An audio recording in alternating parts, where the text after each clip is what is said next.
Alright, guys. We've got some great entertainment lined up for you tonight. But first, let's go over the rules. Rule 1. The human who watches this podcast must be aware that it contains language that may not be suitable for younger audiences. Viewer discretion is advised. Rule 2.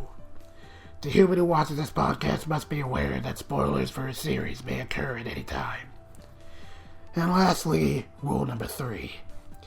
The human who watches this podcast must be aware that the views and opinions expressed by the gods of death participating in this episode do not reflect those of Dub Talk as a whole. Hey, Light, can you tell me why I'm doing this again? I thought you said it would be interesting. It's all just a part of my plan, Ryuk. Now these fools will have no choice but to watch this silly podcast. But, just finish it. You're not getting any more apples for a week. Fine. I swear I'm gonna make that kid joke on his potato chips one of these days. Well then, shall we begin?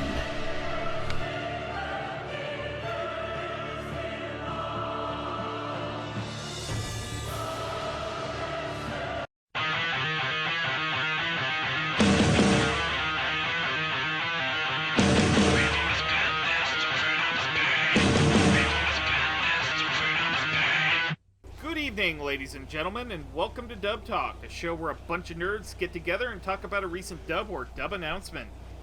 Today we're doing something a little bit different. Today this episode becomes Kira's Corner, because the show we're covering today is none other than Death Note. Oh my gosh, I am so in love with Kira. I would absolutely do anything for him. He is my man. Allow me to introduce myself. I am Master Detective R, and joining me today are my agents known as N. Oh my gosh, I'm so excited to be talking about this show. You know, I have so much love for this, and I figured out all the secrets of the whole thing. I thank you so much, Detective R, for bringing me on the case. We have Detective S. Hello. And Detective J. Do you know? I like apples. Yes, this was dubbed back in the late 2000s, I believe, right? Right. Detective R. Am I correct in assuming that this is actually the first Dub Talk episode where we're talking about a Canadian dub? I believe so. Wow! Yeah, I mean, there was the one time I briefly mentioned Michael Dangerfield for Best Comedy in last year's Dubbies, but I guess that's basically it. Alright, so, what is this show even about? Like, I'm seeing the title Death Note, and I'm assuming it's, like, about a bunch of students who are cramming in their notebooks and die from the stress, right? I mean, you're not far. From A&N, Light Yagami is an ace student with great prospects who's bored out of his mind. One day, he finds the Death Note, a notebook from the realm of the death gods, with the power to kill people in any way he desires. With the Death Note in hand, Light decides to create the perfect world, without crime or criminals. However, when criminals start dropping dead one by one, the authorities send the legendary Detective L to track down the killer, and a battle of wits, deception, and logic ensues.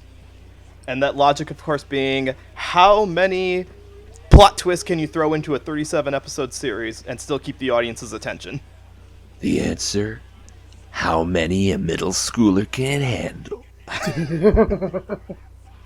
Yeah, this is, like, one of those shows that's widely considered to be one of the, I guess, part of the anime starter pack, if you will, of the late 2000s era. There you go. That's a good way to describe it. Yep. Yeah. That second opening, people. That screamer opening. Go look up the God for fans. Japanese double entendres. Yes. The fan summers got it wrong. I can actually tell now. I think that was on purpose.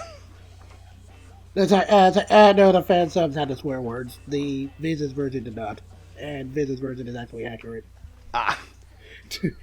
Like, I want to say I saw somewhere it was like a double entendre. that Maximum the Hormone used that could be I interpreted either way. it might be, but like my understanding of Japanese has improved enough that I can tell Miz's subtitles are probably accurate. Yeah. But this is not sub talk. This is dub talk. Yep. So, Right, and because this is a dub, you have to have director and scriptwriter, sketching out those words and making them into words we understand. I'll take the script and write it. Okay. Insert musical cue. This is going to be interesting because I don't think any of the people who we're going to talk about tonight have ever been talked about on the show before. Because, like you said, this is a Vancouver production. Right. So, in terms of voice direction, we have a man by the name of Carl Williams, who you would know as the director of the Canadian dub of Dragon Ball Z from, I think, like season 2. And then, basically, all the stuff that Americans didn't get because Funimation took it over. Sorry, I'm just... The Canadian Dragon Ball Z dub. Oh. I really wish we got, like, all of it, because I've heard great things about it once it gets to, like, Trunks and Boo and... I'll never tell. But in any case... You hand over that footage right now. It'll follow me to the grave. But in any case, you would also be familiar with his direction with basically all of Inuyasha, including Final Act, The Girl Who Leapt Through Time, and a little show that's near and dear to my heart called Monster Rancher. Is that a anime or an Western? Oh, it is? It's Win. It's an anime, yeah. It's Win. Yeah, it was one of our childhood animes. Yeah, basically it was like a PlayStation game where you'd actually take the game disc out of the machine, you'd put it in a CD, and it would give you a monster. Like, it was really cool. Yeah, that sounds like a really good application of the technology for the time. Like, you couldn't do anything like that nowadays. Yeah. And as for the scripts of Death Note, this is a little bit of an interesting case, because basically, with the split of the opening and ending credits, there are two writers that basically handled those two little bits.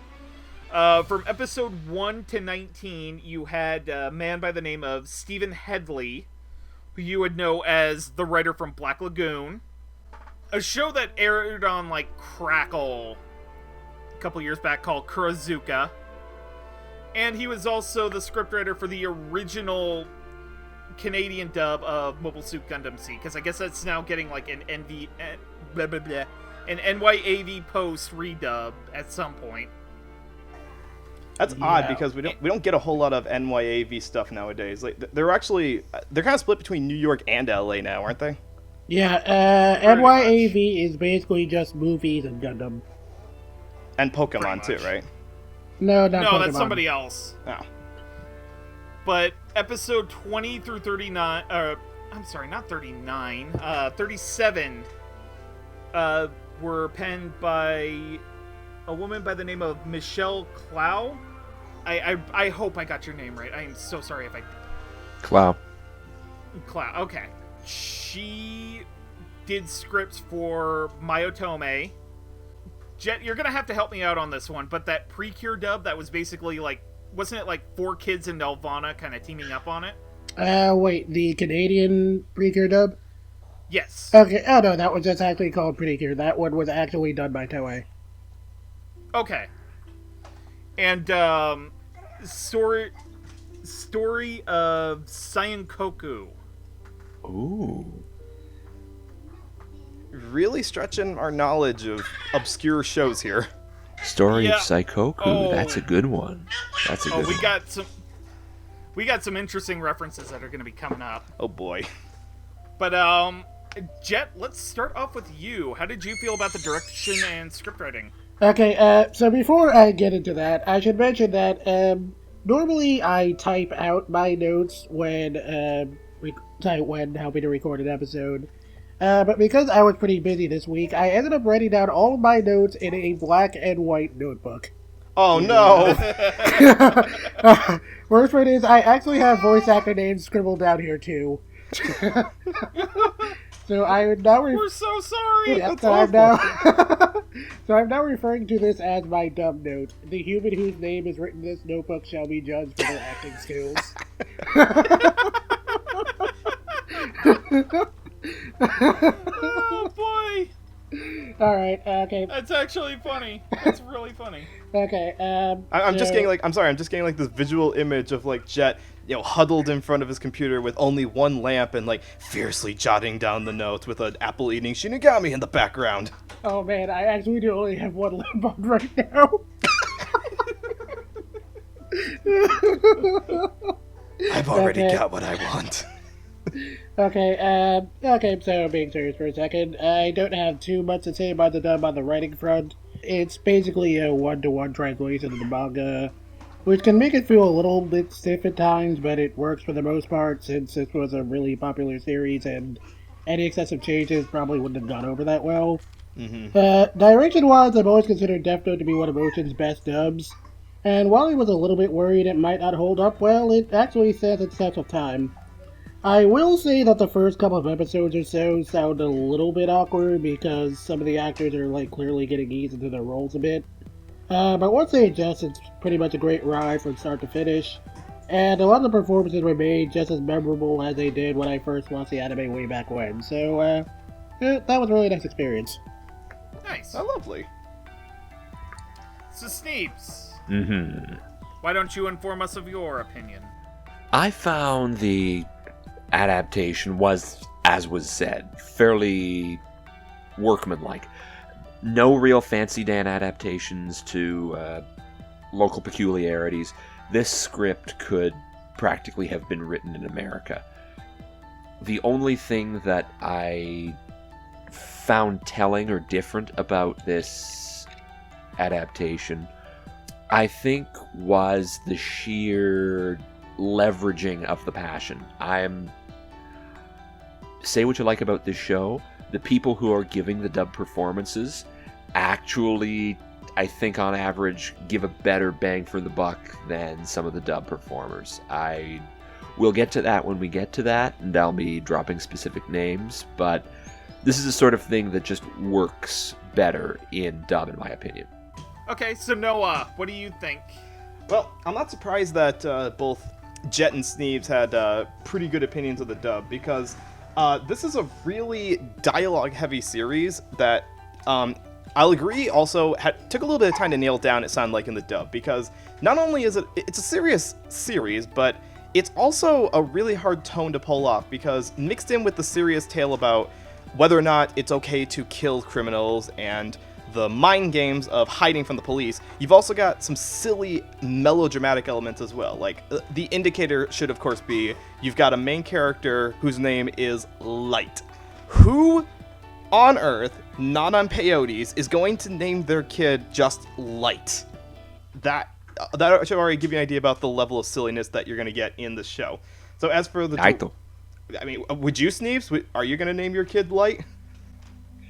Oh man, it's funny. You reminded me that, like, when I used to read some of the manga scans way back when, there were some of them who actually just had his name as Raito, which is how Light's name is supposed to be written in Japanese, but...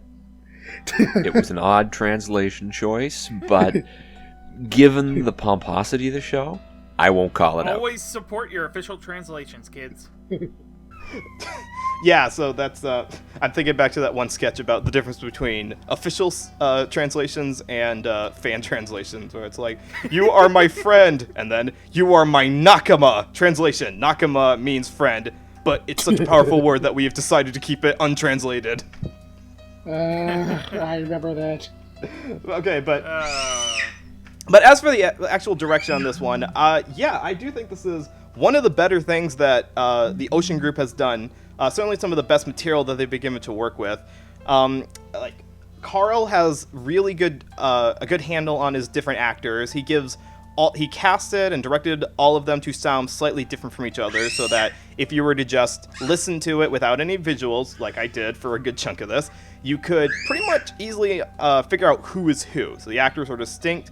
And then as far as the script writing goes, I didn't really notice a difference when it jumped between Steven or Michelle's writing. It's all very consistent, and it's all very easy to listen to. Like, they use just the right level of poetry in the writing to make words more eloquent for the characters they need to, or when you get to some characters that aren't quite as intelligent, you get like more vernacular speaking patterns. Really, aside from the some of the Japanese in the background, you could easily mistake this for an English production, like, a Canadian or an American animated series that was specifically made for Adult Swim. Yeah. Although I do question the one thing, not about the dub, but just one line that Ryuk says. He says, he wrote the rules for the Death Note in English, which is, and he says, the most popular language in the world. I don't know if that's correct, because the last time I looked it up, only 20% of the world's population speaks English. Last time I checked, I think Mandarin Chinese was the most popular language. Okay, I think that was the case in, 2004, which is when this was written, but... So we must... Yeah, I mean, there's a little bit of interpretation to fudge here and there. Right. That didn't bug me too much. It was just one of those things where, I gotta point this out. Like, the English speakers are gonna be like, yeah, we're the most popular language. So I'm gonna give this a full 2 thumbs up for the adaptation. Really, it's all just gonna come down to the various actors that we'll talk about later. Right. So typically, when I judge an anime dub, I go with how much banter is in the show and how snappy the dialogue comes off as. Unfortunately, with a show like this, there's very little in the way of banter to go off of. Just, random little conversations going on in the background. That said, when the dialogue needs to be snappy, it has a bit of a punch to it. Well, I mean, it would have to be, because really, the show doesn't have a whole lot of animation to it. I know it looks pretty good in most parts, but it doesn't move a whole lot. Yeah, right. Despite what everyone may tell you, Madhouse didn't really have the resources to properly get Takashi Obata's art down, so... I mean, no studio really does, let's be honest. Not to mention... I still remember Bakuman. Maybe in nowadays, you might see something like that out of, I don't know, who's really experimental, maybe out of a modern-day Shaft or something like that, but... Yeah, I can't really picture that coming from any studio in 2004. Yeah. I do have to give a lot of praise for how the direction and scriptwriting kind of handled little dialogue clues that led to really big, hammy moments of payoff. Like when Light is basically killing criminals around L by using a bag of potato chips. The infamous moment of the show. Yes.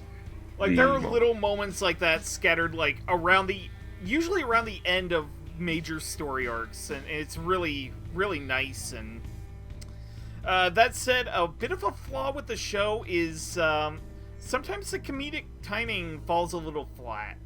But honestly, I think that's more to do with the show's subject matter itself than the actual script writing and direction.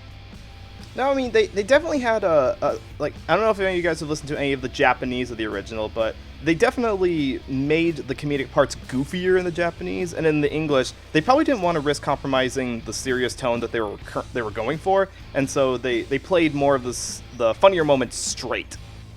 Yeah, the show's humor, it's kind of Batman-like in that it's mostly just dark humor, but... It's interesting you mentioned Batman, because I'm gonna bring up Batman the Animated Series much later in the episode. So all your listeners out there, I know exactly where you're going to do that, and I plan to do it too. Oh, dang it! Oh boy. Okay, stick around for that, ladies and gentlemen. So are we ready to move on? Yeah. Full props to the Canadian writers and directors. They should do more work. Oh, absolutely. Yeah, let's send more up. Let's send more dubs up north. Maybe we could finally Revive Ocean Group 2018.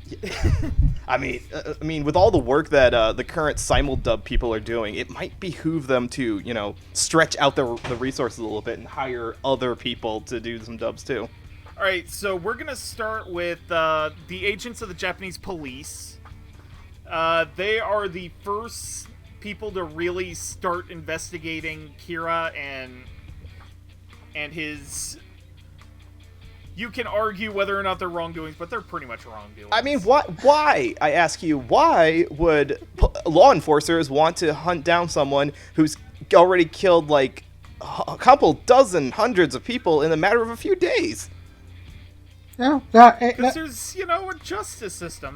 That's what the justice system is there for. No, but in any case, it's funny you bring that up because, like, the one interesting thing that the live-action American movie did that I thought was kind of neat was when they brought up the cops were actually on Kira's side, which I thought was like, yeah, that's very much what American cops would do.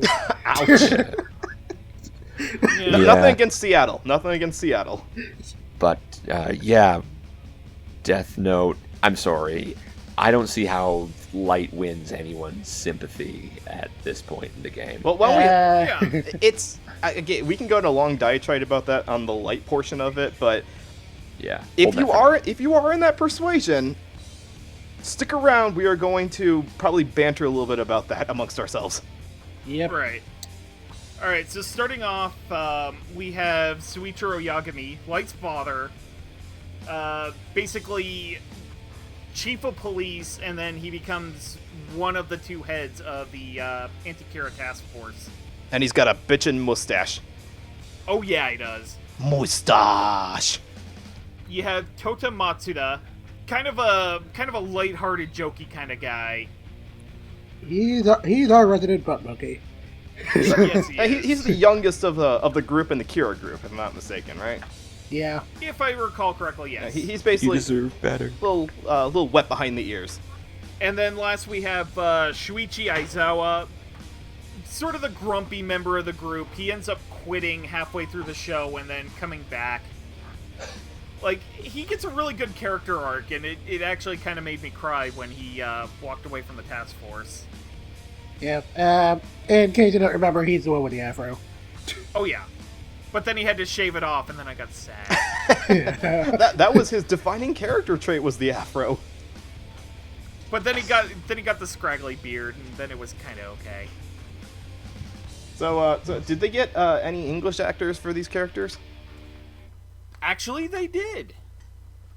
Who? Merry Christmas. Okay, so this is actually going to be kind of an interesting episode because a lot of the actors, except for like the top building, really aren't involved in much anime. They weren't then, and they really aren't now. So a lot of the roles I'm probably going to end up naming off are like cartoons from like late 80s, early 90s. Like, you're going to get nostalgic when I start talking about some of these. Brace yourselves.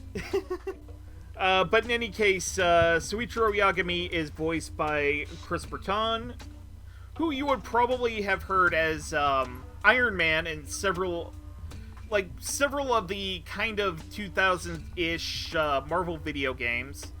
Like, at least one of the Marvel vs. Capcoms, and probably more. He was Mr. Sinister in the original X-Men cartoon. And he also had a cameo in Netflix's Death Note film. Really? Oh, cool. I did not know that.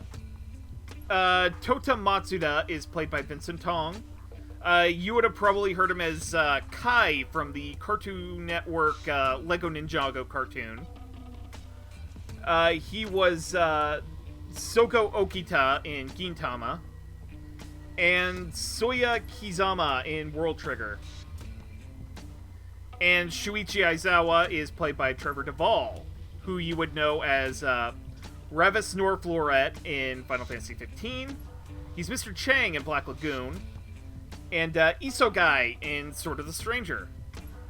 Alright, so Jet, what did you think of the Anti-Kira Task Force? Okay, so Suichiro is kind of supposed to be seen as the one ambiguous good guy of the entire story. And Chris does a really great job of making him sound like the sort of weathered and seasoned cop you would expect a police chief to be. And he does all that without sounding too overbearing. And I really did like Soichiro, who just kind of made it all the worse when Light stabs him in the back. Matsuda, of course, as I said before, is supposed to be the butt monkey of the gang. And Vincent Tong plays it up really well. Of course, my favorite moment from him was in the finale where he realizes what kind of person Light really is and flips out. You could really feel the mix of disappointment and rage in Vince's performance, and really gave that whole scene a lot of extra punch.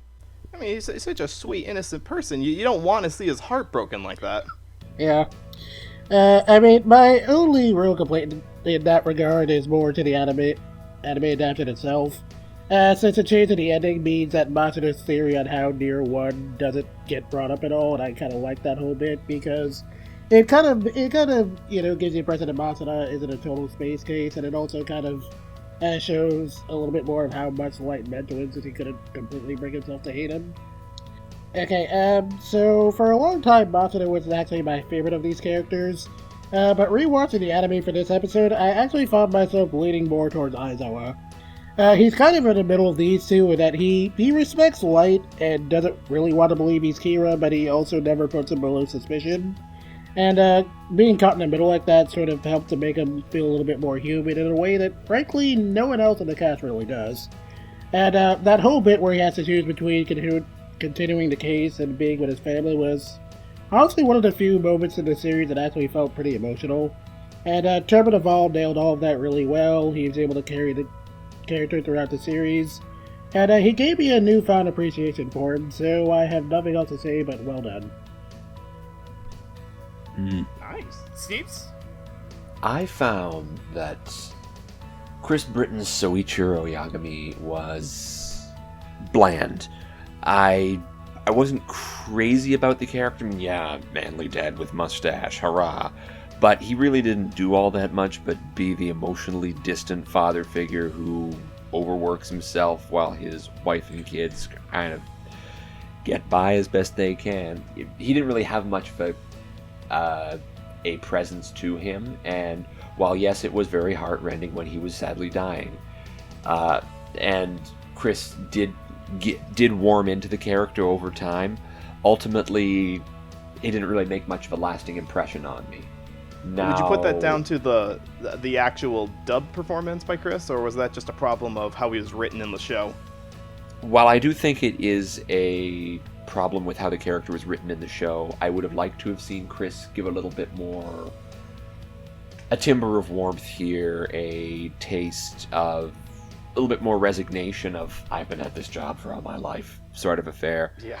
And I found it could have come through a little more, but I didn't really see that until it was really nearing the end of that character's arc. And yeah, that was something that did stand out for me.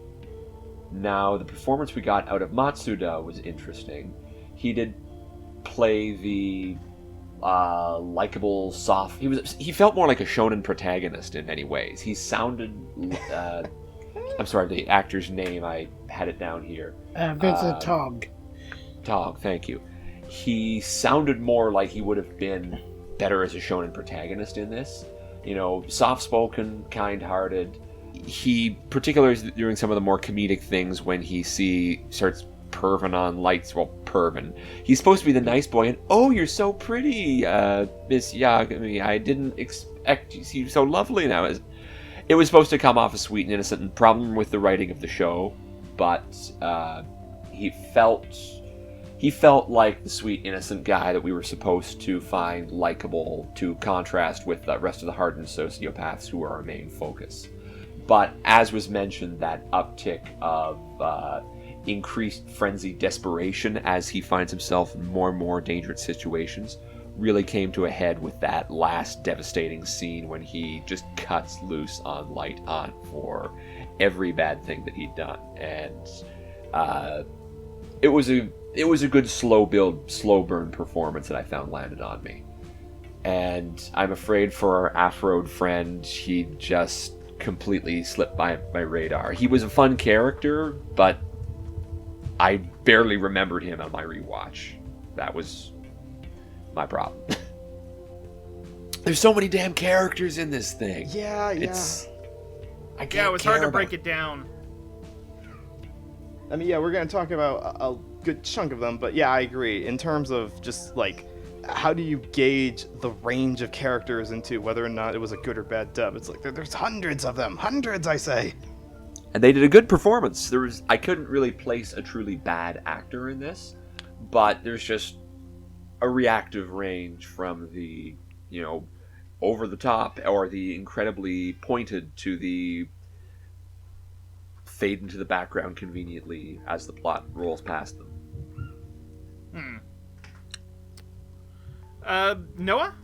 Well, I have a few problems with the show that I can slightly hint upon here, but I'm not going to let that distract from my observations about the dub actors themselves. Because one of the big problems I have with the main show is that I don't really like the fact that Light becomes part of the Kira task force, and that makes up about 2/3 of the show. It kind of breaks my suspension of disbelief that that the guy who's actually who they're hunting would be part of the group trying to hunt them for so long, and that makes up 2/3 of the show's run. So Yeah. Now that being said, though, the investigators themselves, I have no problems with. So Ichiro, I think, was probably not given a whole lot of thought in the writing stage of it because he had to be the kind of person who was unabashedly Japanese. Like, there's a whole sense of you do your diligent duty, you serve the community, and you also protect your family at the same time. And that does come through in Chris's performance. He has this almost European accent to him. Like, compared to everyone else who's got more of an American accent, I felt that he almost had this, like, old world, voice to him. I don't know where he's actually from in the world, but that's the voice that he gave off. And it gave him an older, world-weary atmosphere to him that didn't really get all the opportunities to be emotional, like you said, Sneebs, but I do think it definitely paid off in the scenes where his daughter is kidnapped and he actually to put himself on the line. Like, I buy that. Like, I buy that this guy who we haven't known too much about his personality up to this point would be that much of a father of the year character. So Chris has got pretty good performance on this one. I can't really think of a way that I would have improved it in any way. Nor can I really think of a way that I would have improved Vincent's performance as Matsuda, because this is a more younger voice. He's like even a higher pitched voice than Light is, our main character. I'm actually going to disagree about the idea that he would be a shonen protagonist. I think he's actually more like someone who would be a harem protagonist. He's like the kind of a dorky trousers character who just stumbles into her boobs, and now all of a sudden he's got four beautiful women who he's the Adonis of the school of. Not all shonen shows are action shows. Love Hina was a shonen too.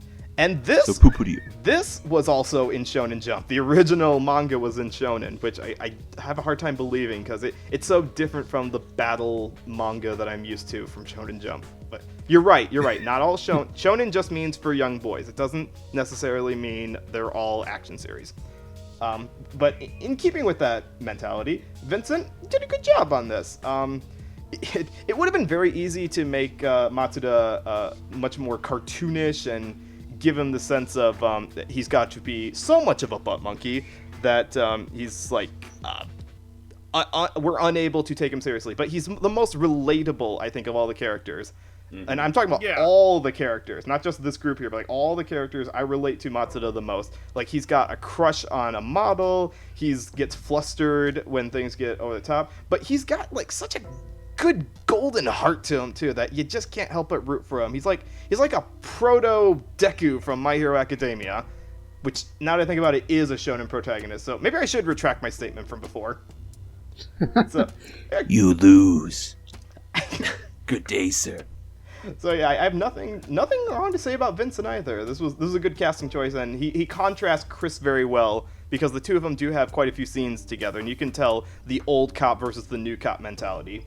Unfortunately, I don't have very much to say about Trevor's performance as Aizawa. Not because I didn't like him or anything, but because I just didn't gravitate towards his character at all. Like, I actually really didn't gravitate towards any of the investigators aside from Matsuda and Yagami.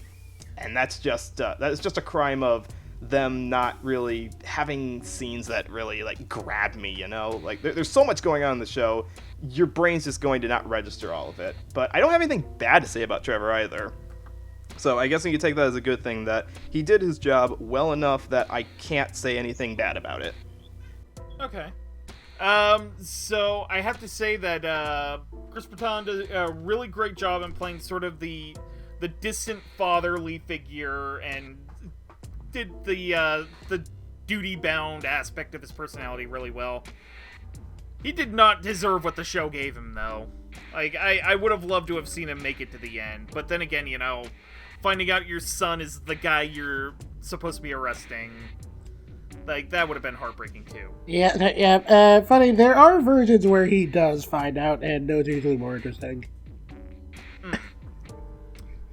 So I really do like the performance for Matsuda. As Jet was kind of alluding to, he's a bit of the butt monkey of the show, which means he has a lot of situations that he just needs to react to in a really funny way, and I really kind of bought into that. And also, like Jet said, the last episode of the show where he has to kind of drop the silly act and actually be angry at somebody. Like, he becomes the hero that we need. Right. But not the hero we deserve. Like, that actually kind of got to me a little bit. I actually do really like Aizawa and Trevor Duvall's performance. Because, like, especially toward, like, the third act of the series, where he's sort of he's sort of helping Nier in his investigation of Kira by secretly giving him information that he just kind of figures out himself. Like, that was really cool to hear, like, the inner conflict of the whole thing. Yeah, we get a whole lot of inner monologuing from a lot of characters. Right. Which is fun, which is great for the animators, because then they don't have to animate lip flaps. Well, there you go. But, so we need to move on from the, Anti-Kira Task Force. And, you know, we're gonna end up going towards the allies of Kira. Time to talk about the minions. First of all, we have Kyosuke Higuchi. He is what is generally considered to be the third Kira. Around the middle of the show, Light relinquishes ownership of the Death Note to give up his memories, and it ends up in the hands of this guy who's sort of a businessman, a real kind of shark guy, and he basically starts killing off business rivals in addition to criminals, so that, you know, Light can find him and arrest him to sort of clear his name. And we also have Teru Mikami, a criminal prosecutor who ends up becoming the fourth person to take on the title of Kira, and holds on to that title pretty much until the end of the series, when he ends up screwing everything up. And last but not least, we have Kiyomi Takeda, who is basically after a show revolving around Kira and his exploits ends up losing its host because the new Kira doesn't happen to like him very much. She is selected as the official mouthpiece of Kira.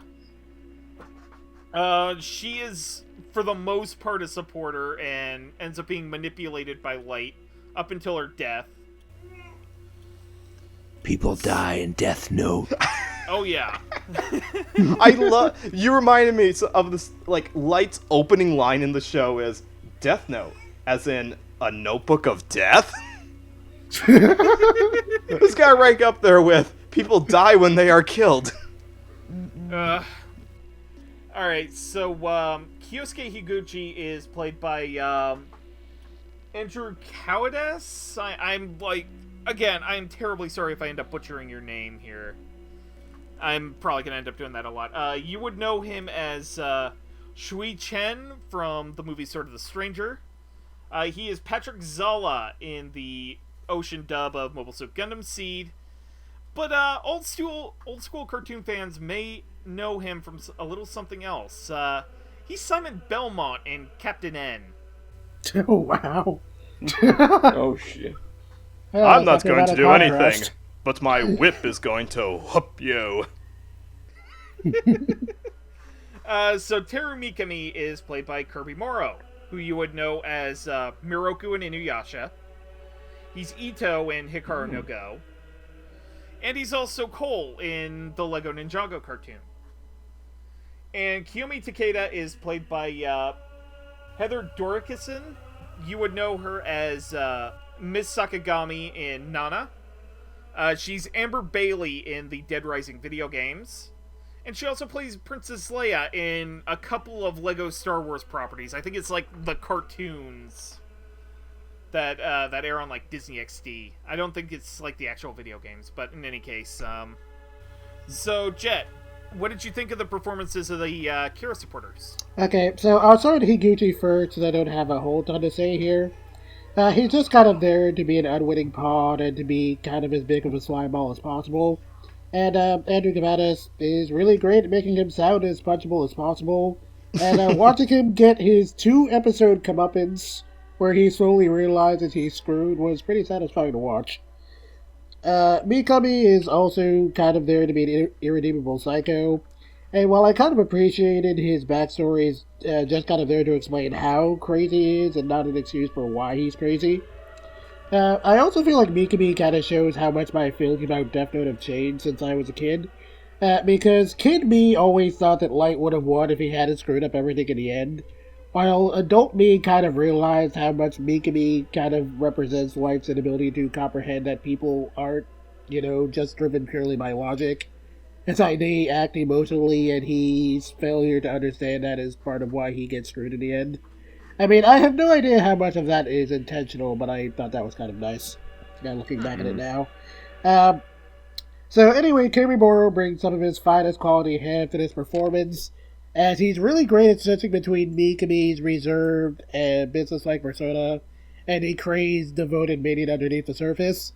Also, the way he says delete without flinching is just so perfectly delivered that it literally became a meme. So I can't think of any higher praise than that. Delete!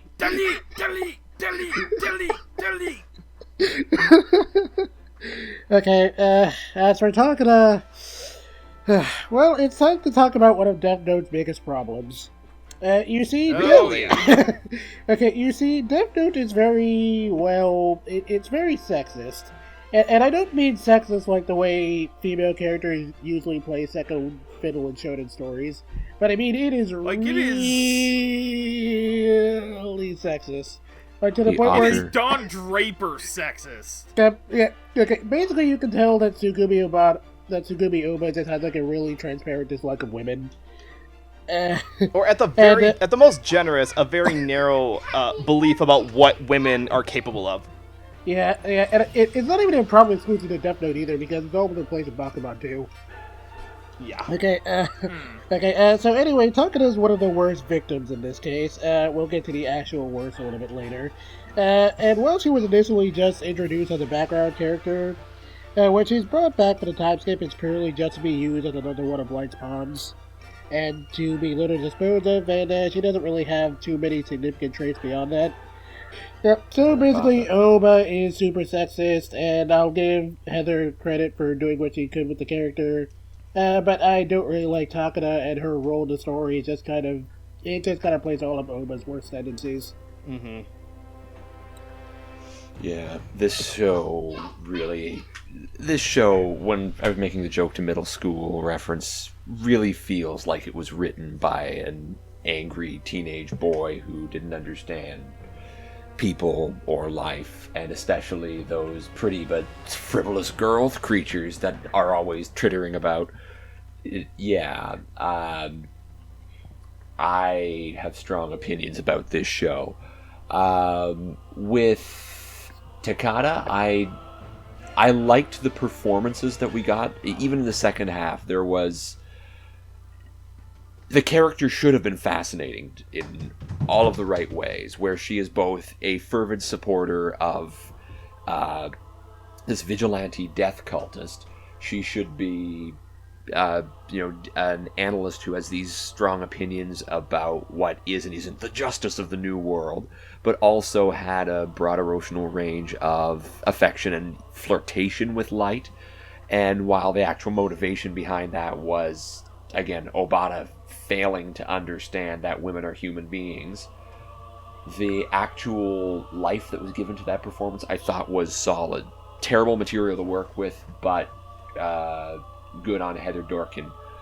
Her conclusion, that final scene there, her begging for her life as she's compelled to commit suicide, is absolutely rending to hear. And I really didn't like this character. I admit I'd marathon too much of the show, and too much Death Note is bad for your brain's ability to process. Yes. But do not be one of the edgelords who touts it as the greatest philosophical creation of all time. And more to and that. Don't binge, sip. Yeah, this is something you can only take so much of a diet of, because there's so many twists and turns. It's just exhausting to keep up with. I mean, it's also kind of there's no light to it. Ironically, there's no light. There's no levity. There is no levity to this. Or thank you. Very little. Yes. Very little levity.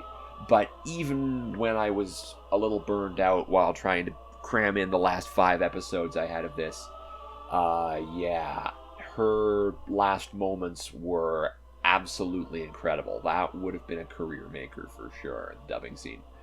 As for Teru Mikami, Kirby Morrow did a fine job with that. He was neat and meticulous, and gave that slight restrained, refined, obsessive nature of that kind of professional.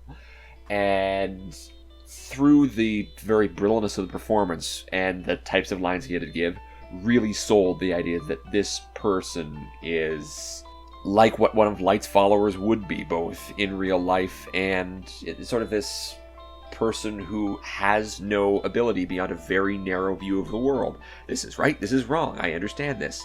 And the meticulous checking with every little bit of business dialogue. I will put this in a neat place. Delete. Was so polished, and you could hear Kirby Morrow trying to contain that meticulous mad energy until the it was way easier to take than that monotony of the Japanese. And when you get to the final 2 acts, oh my gosh, that tightly wound up menace just exploded almost orgasmically. Delete. It was ridiculous, and exactly the type of hyperbole that this show needs. That was almost the comedy for me. The ridiculous, over-the-top nature of some of these absurd characters, just practically orgasming at the thought of, I am killing your God. Yes, God is there. Kill, delete. It was deathgasm. That's what it is. Yeah, it was a performance that must have been a hell of a lot of fun to give, and it certainly was entertaining. I commend both these actors for doing a good job, and yeah, I will crap all over this show for being misanthropic garbage, but it's misanthropic garbage that has a hell of a lot of fun with itself. Okay, Noah? Yeah, is it wrong of me, I'm asking you as a group here, is it wrong of me to not really care about any of the characters in this trio here? I'd say that's pretty reasonable, actually. Because morally, yes. I mean, okay. Narrative-wise, no. This is not fair to the actors themselves, because, and I'm going to give full credit to this. If you bought the home video release of the series, or you can probably find the clips on YouTube somewhere, there are lots and lots of behind-the-scenes interviews with the English voice actors where they kind of delve into their thought processes and their own interpretations of the characters and what motivated them to act the way they did. And if it wasn't for some of that information from them, I probably would not care a whole lot about the performances that Heather, Kirby, and Andrew put into this, solely because I don't really care about the characters, because they're clearly just pawns. I don't like the transparency of which they are simply not only pawns for Light, but also pawns of the writers to pad the show out. I don't think this really needed to be a 37-episode series. There was enough content to boil it down to a complete 24-episode series. I don't know why they felt the need to stretch it out that much. However, putting aside that thought of it, just focusing on the dub performances, these are all solid and varied performances. Kirby's Teru is more of a Midwest accent. I felt like this Midwest craziness in his his performance of the Kira that's going to be, kind of loses it big time in the end. And it's satisfying to listen to. He gives a very satisfying performance throughout. Same thing also with Andrew. Higuchi is more rugged and blue collar. Like, I feel like he's the kind of person who would be, who would grow up in a red state in America almost. Like, a very rugged, hardworking, Bible Belt kind of individual. And that's what Andrew gave to the character. He's got like this, he's definitely driven to impress people. I think in one of the interviews, Andrew said that he was almost, he said that he was potentially fired from his company, and therefore he was like, his entire motivation is to just be impressive to other people. And that's relatable. That's a relatable quality to have. Like, we all have, like, our shortcomings. We haven't reached the heights that we want to get to. So having a character in this show where you have the power to kill anybody you want and take advantage of that, that's relatable. It's just not relevant to the core conflict that really made the show interesting to begin with. Speaking of interesting, Heather's Takeda is really a sympathetic character, because I get the feeling that she would have had a perfectly fine and very successful life if not for her entanglement in Light's activities. Because Heather gives her this, like, mature and very silky smooth voice to it that is like the kind of voice of someone who is driven in a career sense. Like, I could see her going places in the world. And it definitely feels like she was written not only in the original source material, but also in her English voice to be a total contrast to another character that we're going to talk about coming up. In fact, these two characters clash heads pretty heavily throughout their time on screen together. So as much as I don't really care about their usage in the show, or the fact that they were just written to be used in the show, I have no qualms with the acting on this one. The actors definitely poured a lot of heart into it, and if you listen to some of the interviews they gave, they thought long and hard about how they were going to voice these characters. Like, they definitely cared about these characters really heavily, and I gotta commend that. So I really like that Higuchi, you could hear the grease in his voice. Like, it was a spectacular kind of hammy, greasy performance. And I also really like the kind of catty conflicts Kiyomi has with Misa, who we'll talk about here in a little bit. Mm-hmm.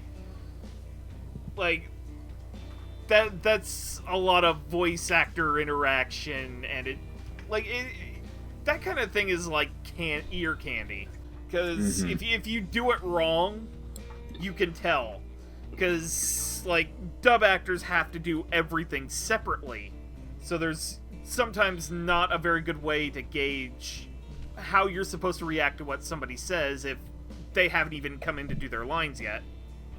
Arguments and conflicts are really, really cool for me to hear when they're in an English dub. Yeah. But oh my god, Kirby Morrow as Mikami. Yes. Oh yes.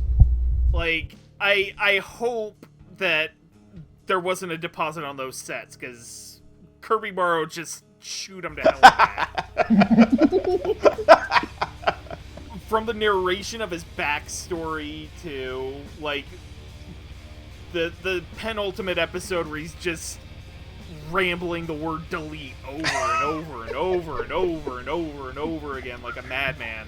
And the whole thing in the last episode where he's just like, yeah, I killed her. She was no longer of use to you, God. Like, just his total snap. Ugh, so good. It's so chilling. It was definitely wise of them to go all out near the end there, because after episodes and episodes of just waiting, we needed that catharsis. Yeah. But, like, I even though at least 2 of the 3 didn't really get a lot of screen time to themselves. Oh, also, Kiyomi's, like, begging for her life until Light writes her cause of death, and she ends up self-immolating in order to kill Mello. Like, that's... That was like, that was tough to chilling watch. Stuff too, yeah. That was tough to watch. So Yeah, it amazes me that people still liked Light after that, but somehow he still had fans. yeah. It amazed But, me people still like Light after a lot of things. # Light did nothing wrong. Light did everything wrong. #. Yeah, all 3 of Kira's minions, like, hammy ear candy. Bar none. So are we ready to move on? Yes, please. Yes. Because I have lots of notes on this one. I have a whole book here written for these characters coming up. In the 3rd act, after L dies... Spoiler! He has... but in any case, after L dies, there's a little bit of a conflict as to who would end up succeeding him for the title of L. And it ends up coming down to 2 individuals. You have Mello, who's sort of he sort of takes on L's kind of sweets-loving personality, but he does whatever it takes to get the case solved, even if that means, making deals with the mafia. And then you have Nier, who's sort of childlike, he loves games, he has the mind of L. Yeah. Oh, and if you're thinking to yourself that the cold one should be named Mello, and the cold one to be named Mello, and the angry one to be named Nier, that actually was what was originally supposed to happen, but apparently an editor somehow screwed up their names, so they ended up getting reversed. Oh wow, I did not know that. Yeah. I love that when that happens. I love when mistakes end up being, it's like, just run with it. But in any case, Mello is played by a man by the name of David Hurwitz. Unfortunately, a lot of what he does is smaller roles in live-action television, which is really not what we're here to do. But he did play Sojiro Takase in The Girl After Time. And Nier is played by Kathy Wisiluck. You would know her from roles such as Yuma Kuka in World Trigger, Garcia Lovelace in Black Lagoon, one of my favorite performances of hers. She was both Chaozu and Poir in the Ocean dub of Dragon Ball Z. But you might know her from a little something else. Kind of an obscure show on kids' TV. Like, she plays a little dragon by the name of Spike in My Little Pony, Friendship is Magic. And already I can hear Spaceman Hardy, like, cries of, no! You betrayed me, Ruth! No! Why would you do this? My Little Pony, Ryuk's a brony. The Applejack merch. Is that show still on the air? Yes, it is. And they just had Yes, a it movie very come much out is. recently. And I didn't notice a single bit of this. There's more to life than cartoons. Hey, you cut your tongue right now. It's just... Well, maybe in yeah, your life, but there is more to life than cartoons. It's just boring stuff. that's true. So, speaking of boring stuff, should we talk about these 2 characters? Yeah, More Jet, Death Note Nier, and characters. Mello. What'd you think? Okay, alright. So I know that everyone pretty much hates these 2, but I'm actually kind of fond of them. Part of the reason is that I've actually read the manga a lot more times than I've watched the anime. And the anime trims out a lot of stuff for the time skip, and I mean a lot. Okay, to put some things into perspective here, the stuff with L lasts until about midway through Volume 6. and the anime spends about 25 episodes on that. The remaining 6-ish volumes of the manga are the time skip, and the anime chooses to cover all of that in 11 to 12 episodes. So thanks to that, a lot of the back and forth between these two in light is pretty much lost. And Nier's pretty much finds that a lot of stuff just like really conveniently almost through magic. Which is kind of at odds with what the appeal of the show is supposed to be. So as far as David Horowitz goes, I thought he was pretty good as Mello. His portrayal of Mello's hot-headed personality made for a pretty good contrast with Kathy's performance, so I like that a lot. And speaking of Kathy's performance, I like that a lot too, and honestly, that's one of my favorites out of the entire dub. She's really great at making Nier sound smug and calm throughout any scene he's in, and it really did a lot to make Nier stand out from the other two elves. And I'm also pretty okay with how Nier ultimately wins, since I felt like that tied his and Mello's characters together pretty nicely. And but it doesn't really work quite as well as it did in the manga. Mostly thanks to the fact that we didn't spend nearly as much time with these two. But anyway, these two are great. I especially like Kathy. Great stuff. I think that's the nicest thing I've heard anyone ever say about Mello and Nier in my entire existence. Yeah. So Noah, what do you have to say? Well... Oh, I'm sorry. It's Sneebs' turn. Excuse me. I'm sorry.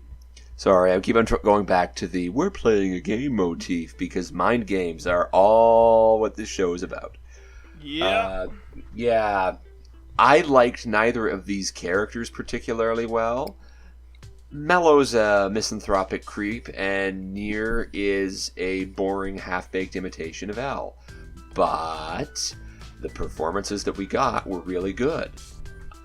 David Kurwitz as Mello had the punk rock vibe that really would have come. Oh, come on! You're not my father.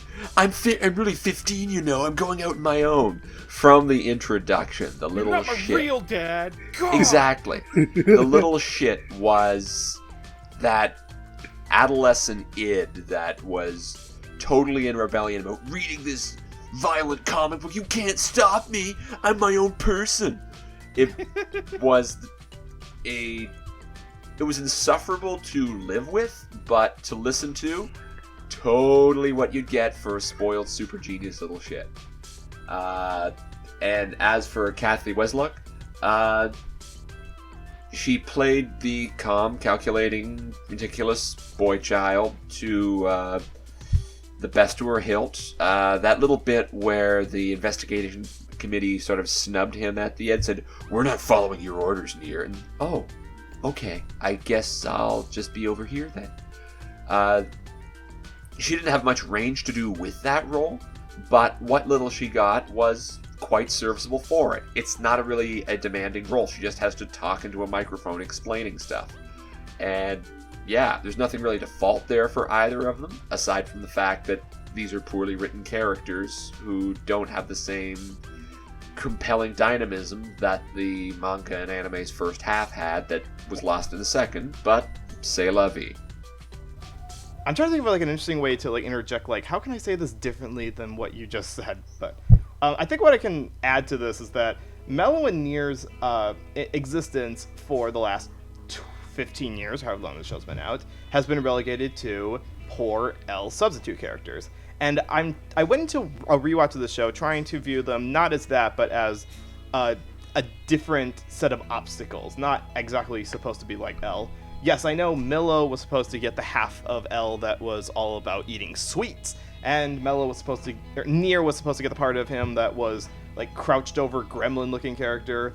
But honestly, it made sense that you would have different people to go up against, because from the way the show would naturally go, L would have to die. He would just inevitably have to die. So I don't think there could have been any other substitute of a detective that could have matched that level. So I don't really hate what we got here. Like, this is about as good as we were gonna get. So to go off of that, as far as the acting goes, it's very interesting that both David and Kathy from what I saw in their interviews, they actually said that they both came from slightly different backgrounds than voice acting going into this. David was in theater a whole lot, so that's why you don't see a whole lot of him in anime stuff, because he does, like you said, TV work and a whole lot of local theatrical stuff. And Kathy is actually a production assistant, so she did a lot of, in the studio kind of stuff before jumping into before doing the actual voice acting. This is, of course, years before My Little Pony was actually produced. Right. Now, and as far as the actual performances are, Kathy's, I agree with you, Sneebs, that her whole job in this is mostly just to monotone monologue into a microphone, and that she does it well. She keeps her emotions, well, his emotions, I should say, kind of very, very hidden. So you can't quite figure out what's going on in his head right there. All you have are the toys he's playing with as a clue as to what he's thinking about. Like, okay, so he's playing with dolls, therefore he views the characters as dolls. Or he's playing with dominoes, this whole thing is like a domino match. You just topple one over and the whole thing goes down. I'll give him credit, it's visually amusing. It's kind of too quirky for the serious tone the show is going for. You have a character who's trying to talk about the intricacies of multiple Death Notes and tearing pages out of Death Notes and multiple Kiras and very intricate stuff, while at the same time fiddling with a tower of matches. Like, one of these things is not like the other. But one of these things is not the same. It really isn't. But I can't hate on Kathy's performance of it, because it's an interesting voice to listen to. She's got a very distinct woman playing a younger male character voice, and we've heard a whole lot of them. Like, there's a whole lot of women who play very good young male characters. I don't think I've heard an equivalent to Kathy before in any other dub work before, even ones that were supposed to be like more lower pitch like this. I think the closest one I can think of is maybe Mona Marshall, and even then it's it's slightly different. And David is almost like a surfer. I got the implication that he was trying to put like this kind of inflection into Mello's acting. I don't think that quite influenced the character very much. And as you said, Jet, it did feel like a lot of the character's development got cut from the show, because he doesn't seem to get nearly as much focus as Nier does. Yeah. Doesn't really do the acting any good, or the performance in terms of memorability. But it's good. It's pretty good for what it is. There's not a whole lot of juicy content in there. Mostly just kind of there to chew the scenery and talk about his own inadequacies. But it's a fun voice to listen to. Because like I said at the beginning of this, I watched the show without any visuals for a good chunk of it. And every time he came on screen, came on audio, David was interesting to listen to. So there are some nice things to say about Mello and Nier. Can we all agree that the hating Mello and Nier camp can lessen down a little bit in 2018? Yeah, maybe pick up the manga. I've never really been in that camp since, like you said, Noah. Like, I was always under the impression that L kind of has to die for the story to progress, because Light's downfall can only ever really be satisfying if he gets really close to winning. And you kind of can't have that if L's still alive. So. Right. Yeah. The options were either we finally end the series with Kira being caught, or we kill the guy who was going to make that happen. Yeah, I really thought that that David did a really good job, kind of portraying Mello as sort of the Seattle grunge teen. Kurt Cobain lives again. Like, just angry for really no reason than just being mad at himself, but taking it out on everybody around him. Like, I really have to respect that side of the performance, because like he gets some really good moments in that episode or two where he's just off doing his own thing. But I guess really the reason why I'm here is Kathy Wieselak, because Nier just sucks up all the screen time in that 11 episodes, but she really gives, for such a childish voice, she gives him such a menacing presence. Yeah. You can never quite know what's in his head. The whole sequences where he's sort of where he's almost painted Light into a corner and he's internally reacting to it. Like, you really get the sense that Nier is as smart as he lets on, and like this is one of my favorite performances of Kathy Weaselot. Like, up there with really up there with Garcia Lovelace, who's also a really good character in and of himself. Which one was Garcia? Was the one from the OVA from Roberta's Blood Trail? He's a little kid. Yeah, he's a kid who has the baby. Yeah, okay, that's what I thought. Like that was a really good story arc he has in both the actual series and Roberta's Blood Trail. But I digress. Maybe one day we'll get some people together to do like a classics episode. Nier has a stage presence. And it is palpable. And Mello, like, I understand what Jet's saying, because I've also read the manga, and his story arc is the one that gets sacrificed. And it's kind of a shame, because there's some really cool stuff in there that ended up getting cut out. Maybe if the show was, like, 52 episodes instead of 37. No, I don't want more episodes. Maybe they're Trust me, the Mello arc is at least a little worth it for that cat and mouse game before he ends up getting killed off. Alright, just tell me this. In the original story, does he finally get some goddamn protein in his diet instead of just sugar? Nope. How is he not, like, 10 feet wide by now? 'Cause your brain burns that much calories. I forgot about that line. I forgot the line. You don't gain calories Death Note logic. if you burn it with your brain power. There is just one last thing I have to do before we move on to this section. Hello, sir. Would you like some chocolate? Chocolate? I remember chocolate.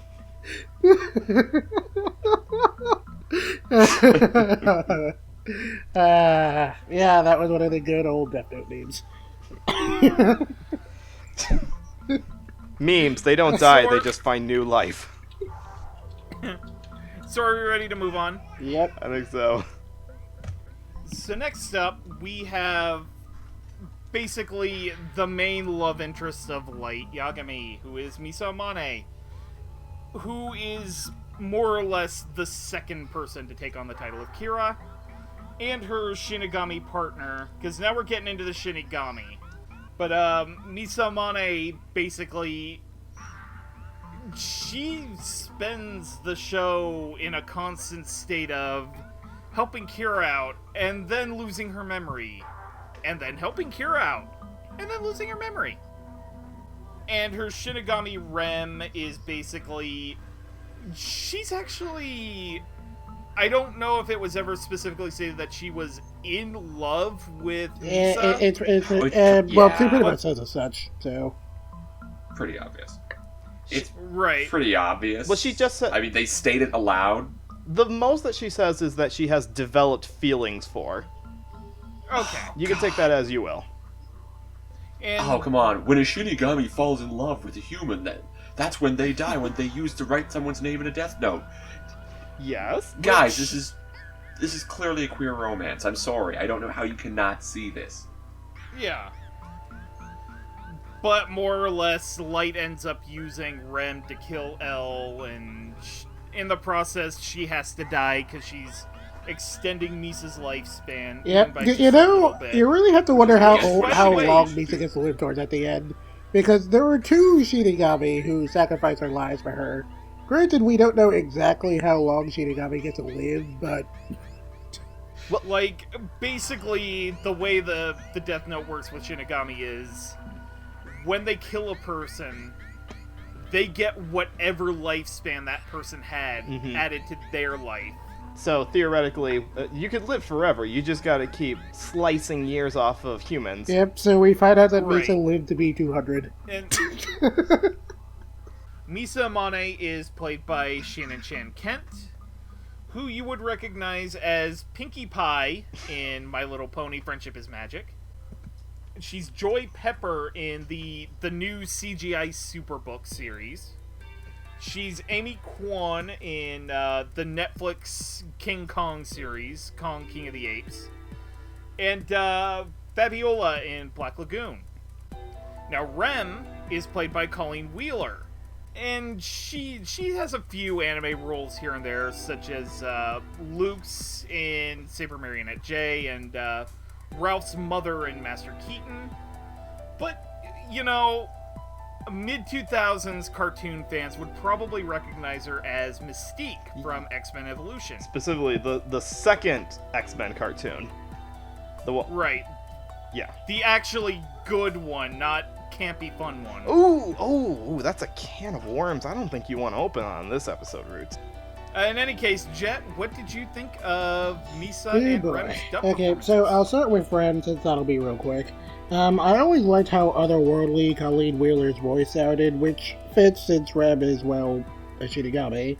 It's really unsettling, but at the same time, she can also sound kind of gentle and warm when she needs to be, which fits since, you know, she's supposed to care a lot about Misa, and it's really telling that it's really telling how much she cares about Misa that she's actually willing to put up with White.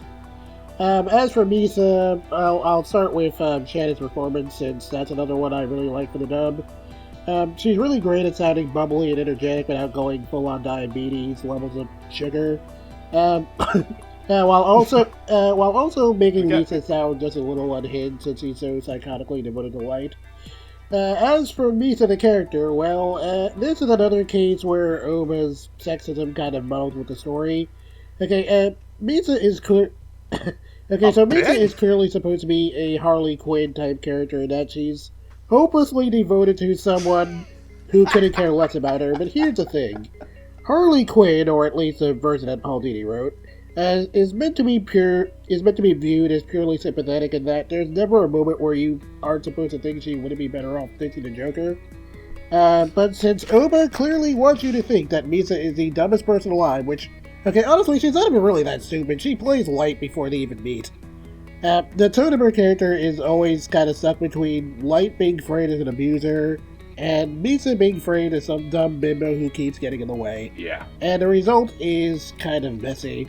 I mean, it's a shame too, because personality-wise, I actually like Misa a lot, and I think she could have been really interesting and had some somewhat less sexist.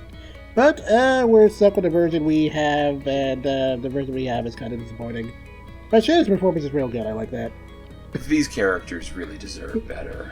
Oda does not, Yeah. does not treat his women well at all, and it shows.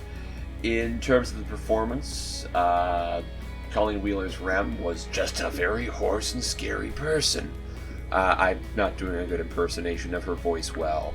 She played it low and heavy and clotting, like something damp, that, again, carried that supernatural weight of the Shinigami well. And, sorry, it seemed fairly obvious to me that Rem was in love with Misa. After the Shinigami jealous killed the human that would have murdered her, then that death note fell to Rem, and then Rem inherited the feelings. I don't know, it was some bizarre pretzel logic, but clearly Rem cared about Misa, and while I don't know if Misa could reciprocate that in any way, because I don't think she was necessarily into death god ladies, still worked out. The performance of Misa, though, that was quite the broad range that we were dealing with.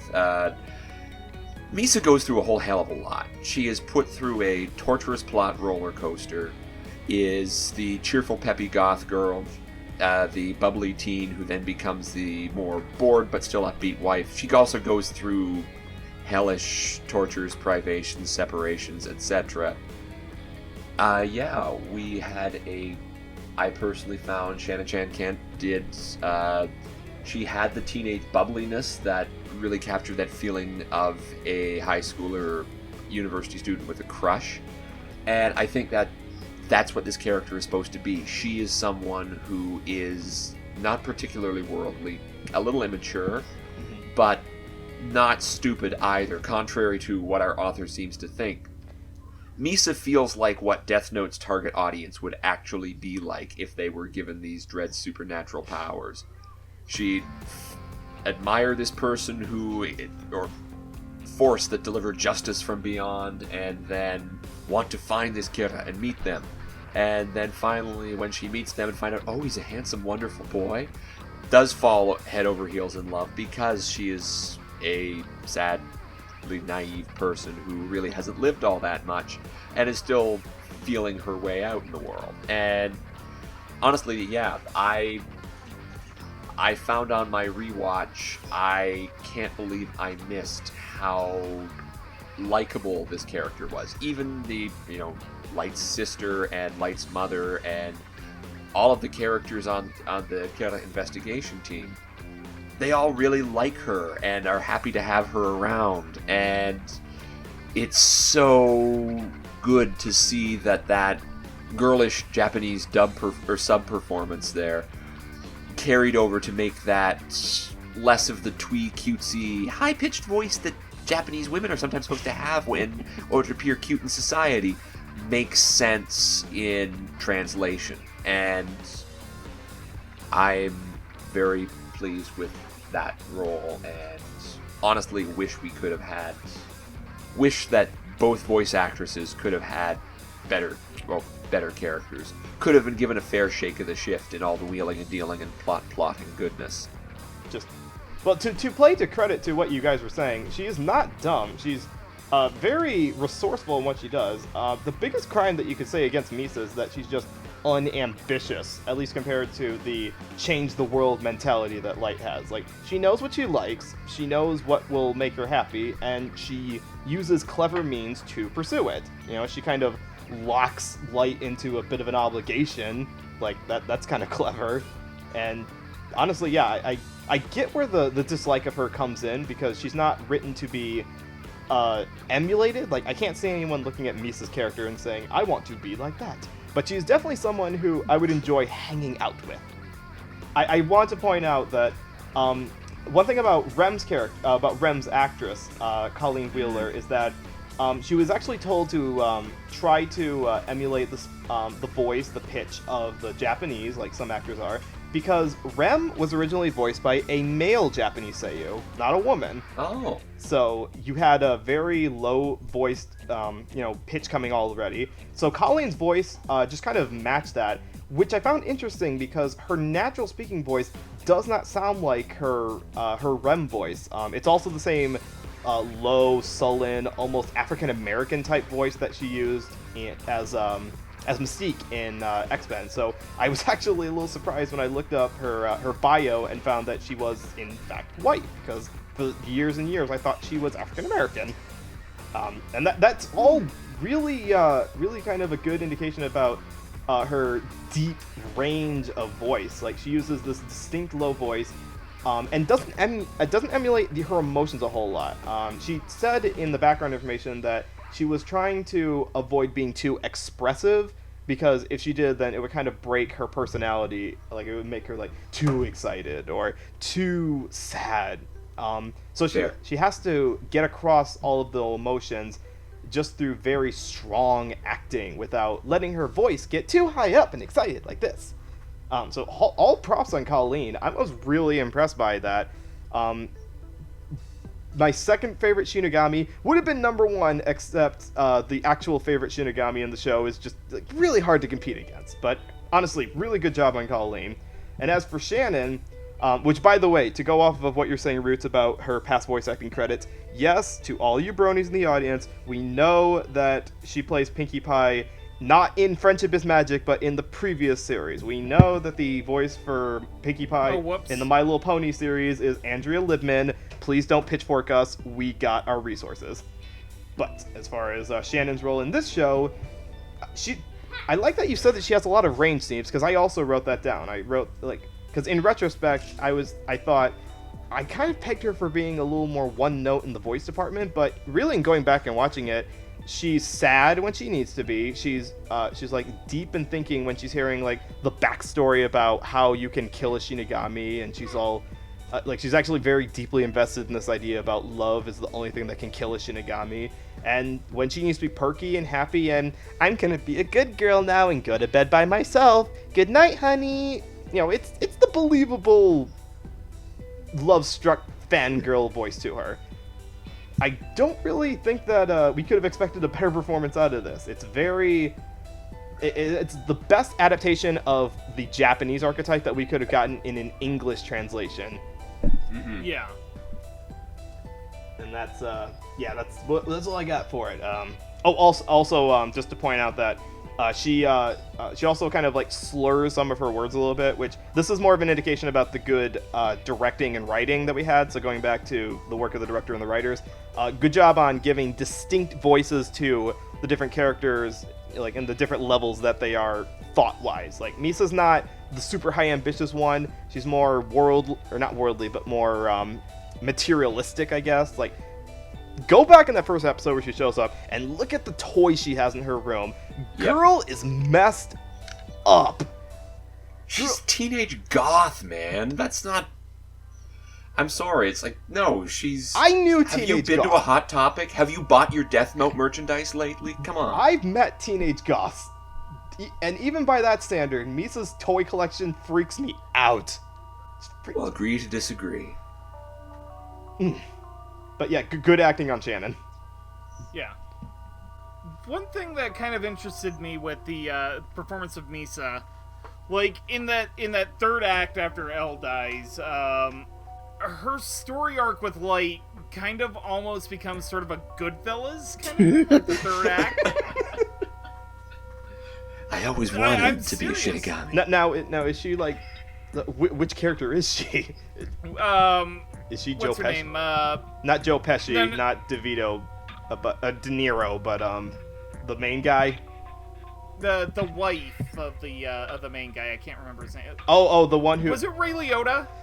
Yes, Ray Liotta. He's the main actor. Yeah. Okay. Yeah. Okay. So she's the Yeah. wife who flushes the cocaine down the toilet. Right. What a Like waste of I blow. kind of got that vibe from it, and like I had not seen Goodfellas when I watched Death Note the first time, Oh. and watching it now, I made that connection, especially with the whole thing where she's trying to pour Light a drink and he just tosses it aside. Yeah. Yeah. Like- They're not the best treated girlfriend/wives. No. It's almost as though the author's a misogynist. Okay. Now, that is one point where I will not defend the offer, but like Light is like clearly supposed to be friends with Abuser. Granted, the problem is that Misa is also supposed to be seen as stupid, but we aren't supposed to like Light for how he treats Misa. In terms of the rest of her performance, she's cheery and bubbly when she needs to be. She's frightened when she needs to be, because of that whole 50 days basically being tied up kind of thing. Like, there's nothing bad I can say about her performance. Like, and even what I said before with her interactions with Kiyomi, Shannon Chan Kent got the character of Misa. And I really have to respect the direction she took, even though, the story didn't take very good care of her. Who does this show take good care of? Who comes out of this well? I ask you, Roots. I'd say Matsuda, and probably the next person we'll talk about, mostly. And as for Ren, like I really like the sort of dour, melancholy performance. And, like Noah said, she couldn't emote too much. So any expression of emotion had to be done through her dialogue. So I also have to give props to the scriptwriter for making sure that Rem could convey her emotions through what she said rather than the way she said it. So are we ready to move on to our three individual characters? Misa, get yourself a better man. So starting us off with our individuals, we have Light's Shinigami partner, and basically almost the cackling narrator of everything going on, Ryuk. He loves apples. He's not in it to help Light. He's just in it to have a good time. This is summer vacation for him. He spent centuries watching the human world and killing people off, and he just needs some time off. So he tricks another Shinigami into dropping his death note. He takes the note and he puts it in the human world. He agrees to kinda help the person who picks it up, but not entirely. So in any case, Ryuk is played by Brian Drummond, who you would recognize as the voice of both Vegeta and Yajirobe in the original dub of Dragon Ball Z. And in fact, Brian Drummond comes back to play an imposter version of Vegeta in the Funimation dub of Dragon Ball Super. Brian Drummond also played Tiger the Wind in Monster Rancher. He was also Andre in Master Keaton, Zex Marquis in Mobile Suit Gundam Wing, and this one is a little near and dear to my heart because this was my Spider-Man cartoon. He played Venom in Spider-Man Unlimited. Ooh. Alright, so Jet. Okay, well, I've always really loved Brian Drummond's take on Ryuk. I don't remember who exactly voiced Ryuk in Japanese, but I always recall he mostly sounded like a really kind of shady old man. So Brian's voice, having a much raspier and drier quality to it, kind of helped to make the character sound more like the Agent of Death he's supposed to be. And, it also helps that even though he's, like, kind of supposed to be creepy most of the time, he can also be, like, really funny when he wanted to be, and that was really great. So, yeah, I really dug his Ryuk. It's great stuff. Sneebs? There's a moment that I think comes near the beginning where Death Mode is slowly unwinding, where we just see the long, languid pacing and the drawn-out bleached shots, and this show is really selling hard on the bleak, dreary world that this self-serious show wants to be. And then Ryuk cracks a joke. He just says something a little snarkily, a little pithily, and he chuckles. And you just know at that point that things are starting to get interesting. And that whole slow opening crawl really builds up to that moment where we get that the ennui of both the misanthropic Light and the disaffected Ryuk are now coming into something neither of them really expected and are about to have the time of their lives. Brian Drummond just is pitch perfect here. This is the type of devil figure that I thought I wouldn't see in modern media for a long time. The idea of the antagonistic force as something that is just so apathetic and nihilistic and doesn't really care, and then starts to come alive and does all that Mephistophelian yanking of the chain and winding people up, but only does so just because nothing matters, might as well watch you as you pave your own way to hell. And he is at times harassing Light, at times he is advising Light, at times he is Light's toadying to Light and doing what he's suggested and told as he's manipulated by this sociopath. But the sheer enjoyment that Ryuk gets out of watching these hijinks unfold makes him the perfect audience surrogate. And I can see why this show is so succeeded so well in that teen audience that it did, when you have a character like Ryuk filling that audience gap. I have nothing but positive to say about it. Just that slow, meticulous intonation, and then that subtle purr that just So much fun. So you liked it? Dryly amused, guttural misanthropic delight. That's what I have written here. Boom.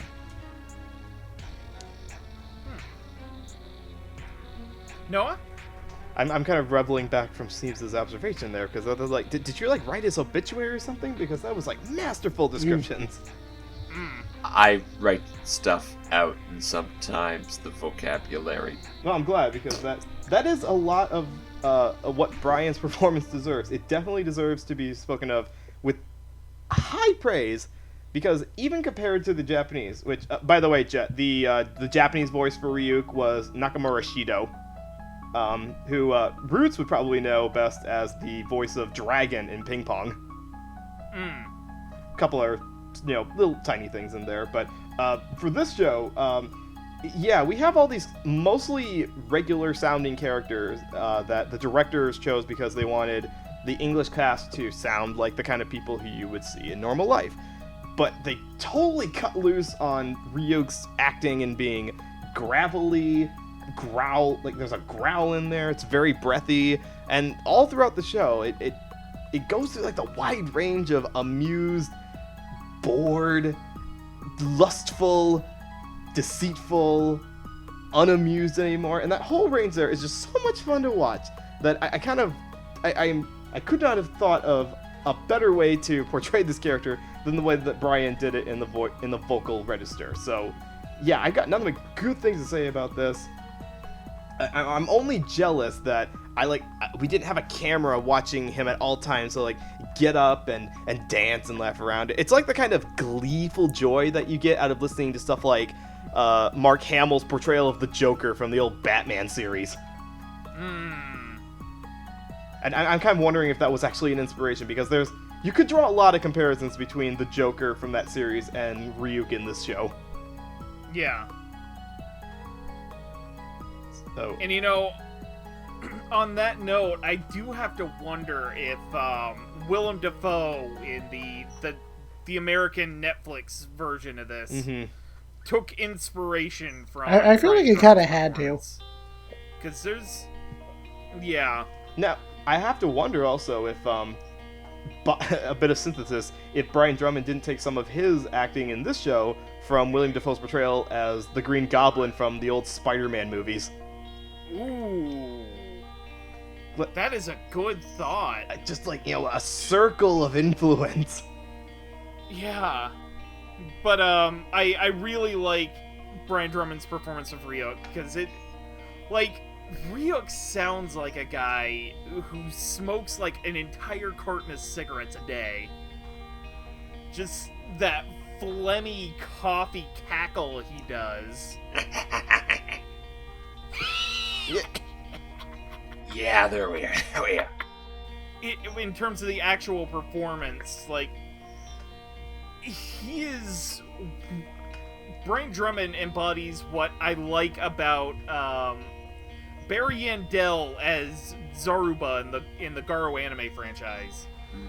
He's like the Mr. Gazoo on Fred Flintstone's shoulder. That's not a comparison I thought you were going to go for.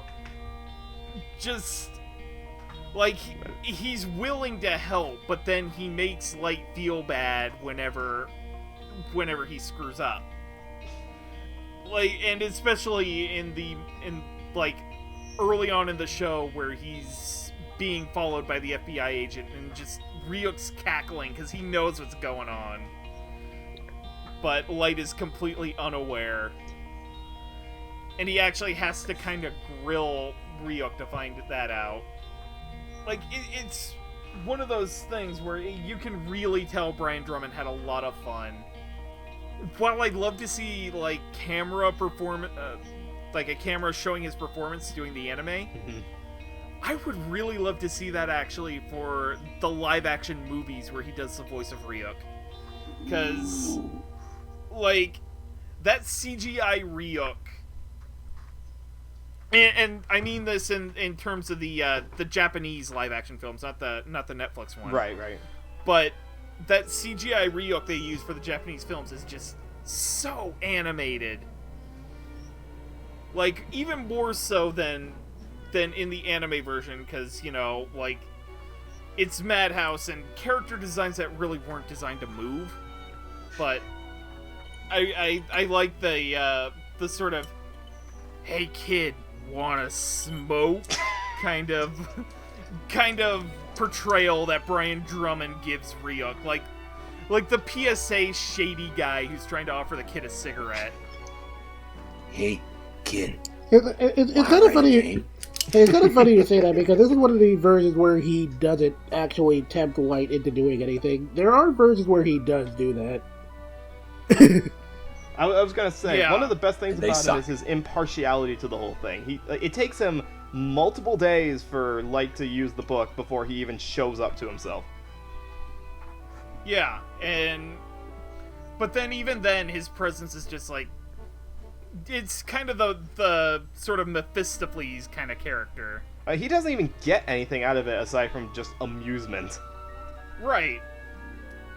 And in the end, he's got to put Light's name in his book, and like that was a really good scene. But we'll get to that here Yes. very, very shortly.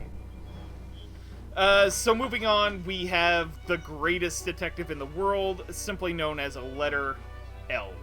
Wait, I thought the greatest detective of all time was Sherlock Hound. Shut up. Oh,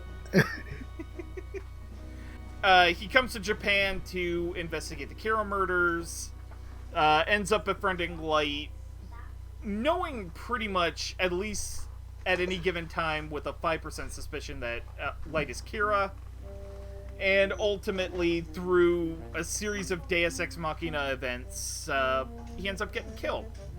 So L is played by Alessandro Giuliani, who you would know as Aaron Fox in Lego Nexo Knights.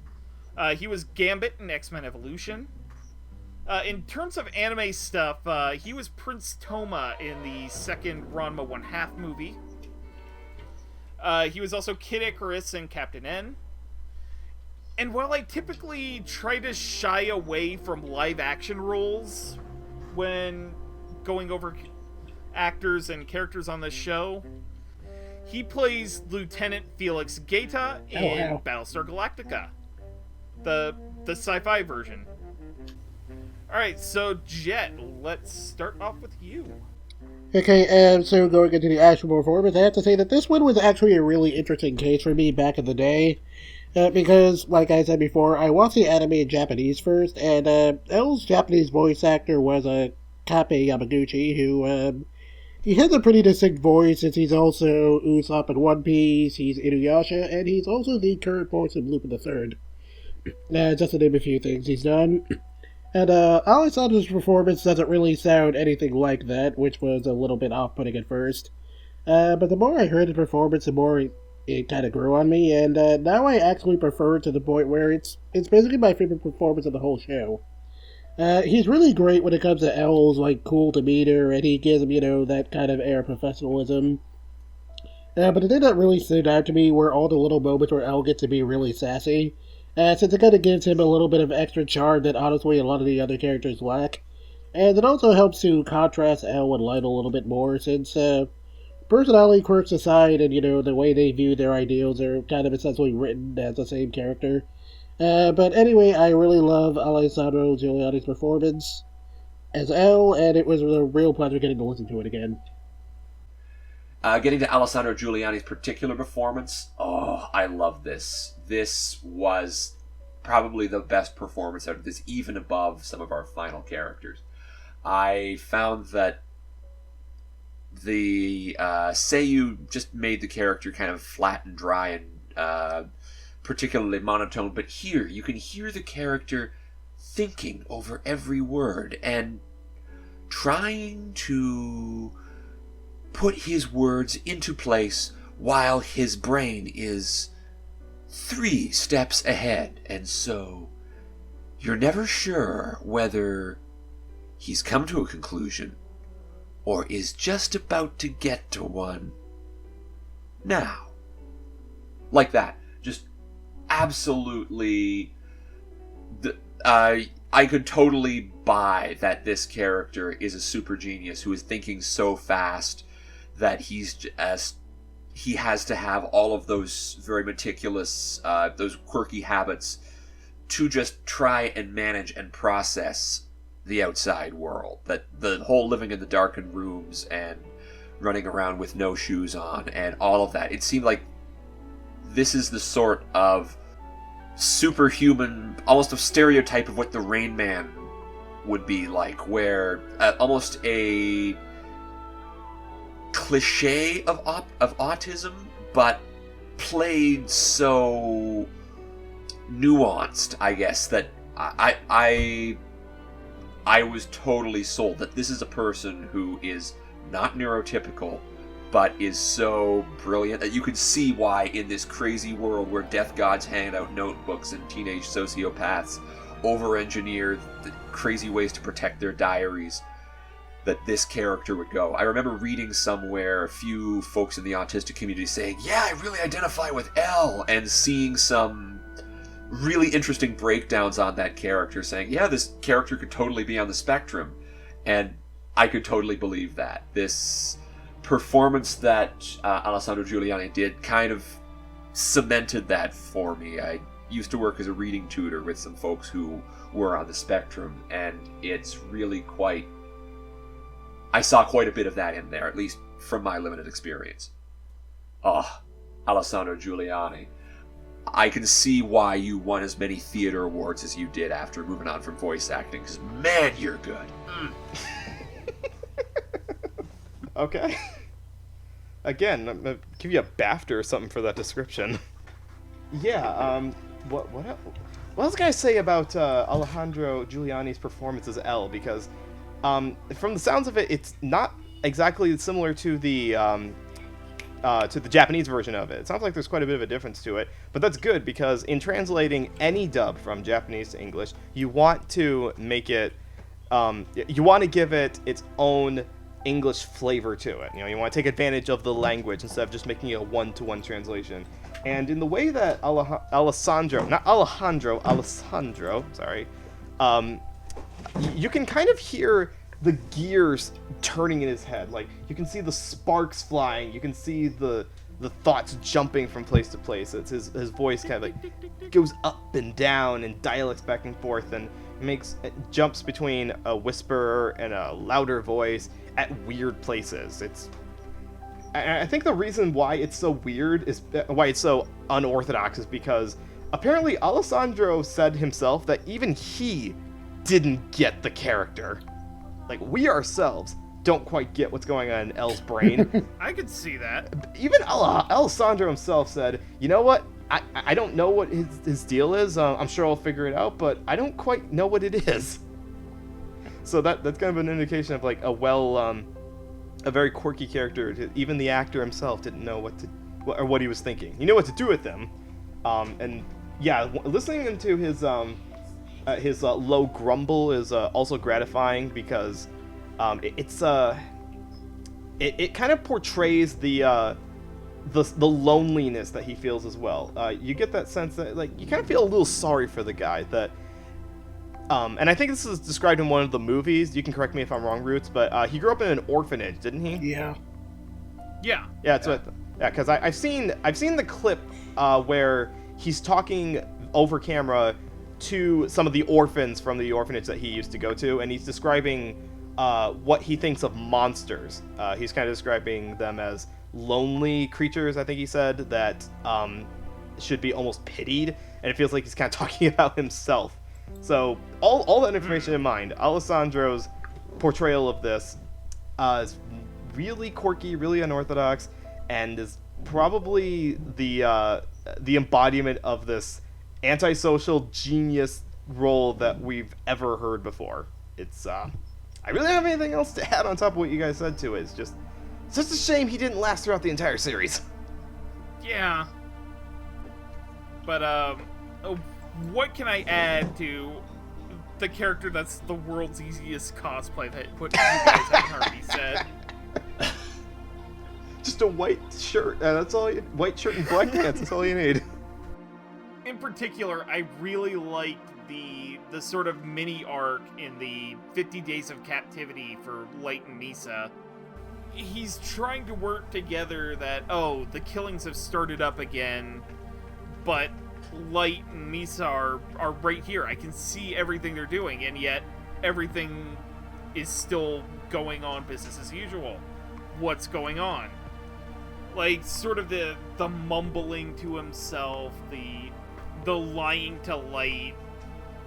Like, it shows L's character to a T, that he's willing to do whatever it takes to get the job done.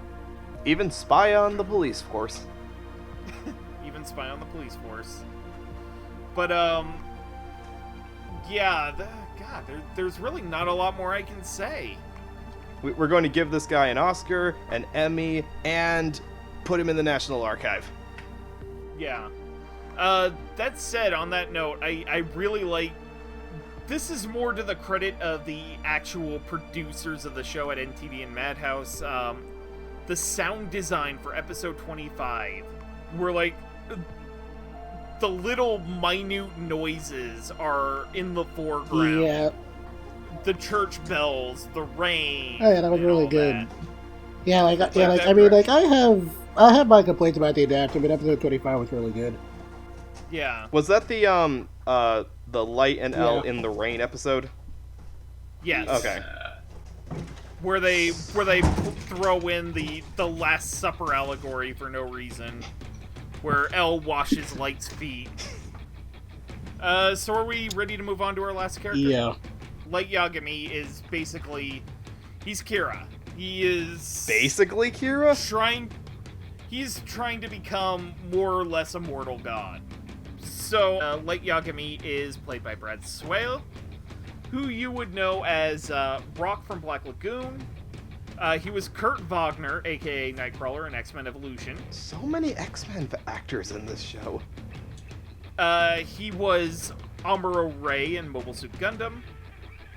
Sai Fujiwara in Hikaru no Go, and Kicker in one of the Transformer anime series, Transformers Energon. Alright, so Jet, why don't you start us off? So, this role and Rock from Black Lagoon have always been the two things that kind of most associate with Brad Swale. And before I even started seriously paying attention to voice actors, I actually had a pretty good idea of who he was because of these two characters. Funny enough, though, I have to say that re-watching the show, he actually sounded a little bit awkward for the first couple of episodes, since it took a little while for him to get the character. But once he does, he's fantastic. Like, he's really great at switching between Light's, gentle, quote-unquote, heroic persona, and then the horrifying monster underneath the surface. And he does both of those things without skipping a beat. I especially appreciate all those little moments where Light has to, fake a response to something, and you can really feel the insincerity in Brad's performance.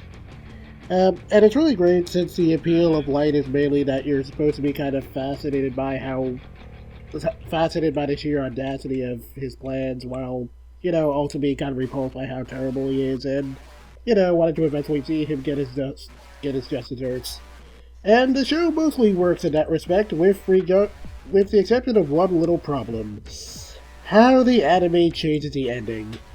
Okay, so before I talk about that bit, let's recount some of Light's sins over the course of the show, excluding his whole judge and jury crusade. Okay, and I have an actual list here.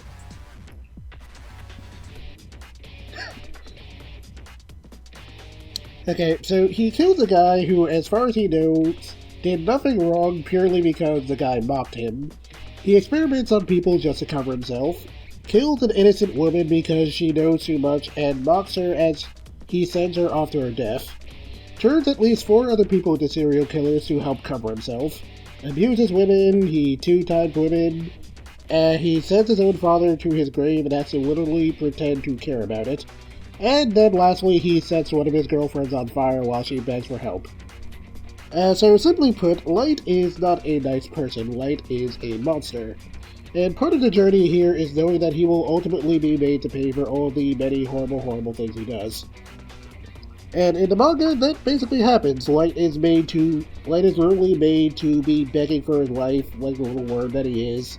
And it's perfect karma for someone who kills so many people without a second thought. But what happens in the anime instead is that he dies peacefully, and Light is yeah. Yeah, he dies peacefully, and Light is kind of framed as being a tragic soul that's corrupted by the Death Note. Okay, and I'm not against the idea of Light being framed as a tragic soul. Like, the live-action drama actually manages to make a really compelling character arc out of that. But that's not what this version of Light is supposed to be. From beginning to end, this version of Light is meant to be 100% viewed as a villain. And for as many problems as I have with Oba's writing, the one thing he is consistently good at is that he is very consistent in framing Light as the villain. You are never ever supposed to question that Light is a villain in manga. And the fact that the anime kind of, botches things in that respect sort of brings the adaptation down for me, and it's part of the reason why I'm not sure if the anime aged as well as I hoped it would. Oh, there are a couple reasons why it didn't age as well, but from what you're describing, because I haven't read the manga, you're saying that it consistently paints him as the bad guy from chapter 1 all the way to 108. There's never there's never really a moment where you actually supposed to think why he's the good guy. I mean, for Pete's sakes, when you get to the beginning of the time skip, and the anime actually has this too, which is why I'm kind of surprised it ended the way it did, is that when you get to the beginning of time skip, it is literally described as a dark age where Kira is the law. So you're clearly not supposed to think Light is a good guy. Right, and I never liked how they handled that time skip in the anime, actually, because it's kind of, there's no distinction, I guess, aside from the fact that some of the characters look a bit older. Yeah. So Sneebs. Oh, yeah. I absolutely hated this character, and I absolutely loved how Brad Swale just threw himself into this. I found early on, the delivery was a little, I guess, wooden in places, but that was par for the course. That was sort of the numbness that was supposed to be this meticulously crafted middle schooler, high schooler trying to project this perfect image and go through his dreary day while feeling all this deep-seated sense of resentment towards the world of this world is rotten. And when in the end of the very first episode where he gets the note and starts talking himself through the process of, wait, I've killed 2 people, and you can see Brad just completely starting to unhinge himself with that, and it was right away you knew he got this character. I could get that unhingedness, the idea of Light Yagami being this entitled little misanthropic jackass who is so much smarter than other people and therefore thinks he's better than them, really coming out into, of course I've got this power, why not use it? It would be a waste. And seeing how Swale just could do that, turn on a dime from cool and methodical rational explanation to bored affectation of generically nice to meticulous plotting to absolute mad passion of how dare you criticize me. That was so on point. During the parts where Light loses the Death Note and loses his memory with it, that becomes a much more earnest sounding. You can hear sort of the, no, I'm not Kira. I don't know what you're talking about, L. Absolutely on game. And while I can understand the irritation at the manga's ending where Light does have that freak out and the peaceful death that he seemed to have compared to the utter tearing apart of his motives in the manga, I found that there was such a catharsis of finally seeing Light unmasked by the task force and seeing him laid bare and seeing his number one supporter laid bare as both crazed people who had such a dysfunctional view of the world of themselves that they cannot bear to acknowledge the fact that they are imperfect and fallible, and to be called on that I found it was just such a rush to finally get that over with, that bleeding out from the bullet and that fading out into death seemed almost a great way to let that series end and let that tension that had been building up over 37 episodes bleed out. And while I can appreciate that, why that finale might not be as appealing, I just found the last moments we hear of Swale, where he's just giving that ragged breathing as the music sort of fades in and the silence around his sounds just fade out, is point on direction. And getting back to Swale's performance, so good. Well, that's a high praise indeed, calling it so good. I'm not sure if I can give it quite as high of a praise, except I think I would refer to Brad's performance as really, really good, because, oh my god, this was really good to listen to. I'm really ashamed that we actually don't hear Brad in a lot more stuff, because he's got the chops, man. He has got the chops for this role, and a whole lot of other ones as well, as you listed before. Now, I do agree with you, Jet, in that he doesn't start out the strongest voice. He starts out almost confused, like he's kind of not quite sure what his character is. I don't think they had nailed down the tone in those early episodes, which is, like we've said before, a bit of a hard tightrope to walk. But once he figured out, once he'd gotten like the fun, juicy lines out in those first episodes about how, and I will become the god of the new world, all that, you know, edgelord philosophical bullshit that he gets out of his system, or about, like, you really get the idea early on that he's a bad guy because he contemplates killing random annoying people just because they're annoying him. And yet, it's never not fun to listen to. You know, it's always consistent. Can't deny it. What's that? Can't deny it. Yeah, you want this, like, you want him to stick around because you're kind of enjoying watching the wheels in its head spin a little bit. Now, I don't quite enjoy one element of it, and that's the fact that earlier I said in this podcast that I was going to reference Batman the Animated Series, and this is where we are going to reference that. The one of the revolutionary things that was done in the original Batman the Animated Series was that the actor for Batman would actually have a distinct different voice between when he played Batman and when he played Bruce Wayne. Kevin Conroy had a distinct voice between the two of them, and that was something I kind of wanted to hear in this voice here, because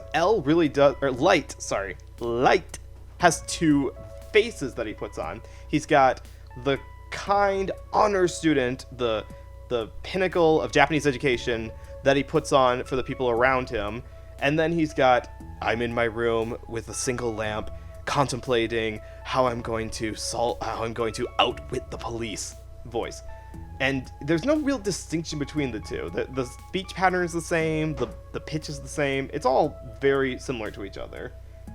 That's kind of a minor nitpick, but it's kind of one of those things where if I was directing a voice actor to put on a mask for people around me to hide who I really am, I would make that mask sound much more phony. You know, try to make it more obviously, this is not who I really am, but I'm going to put on a good face, because that's what you do.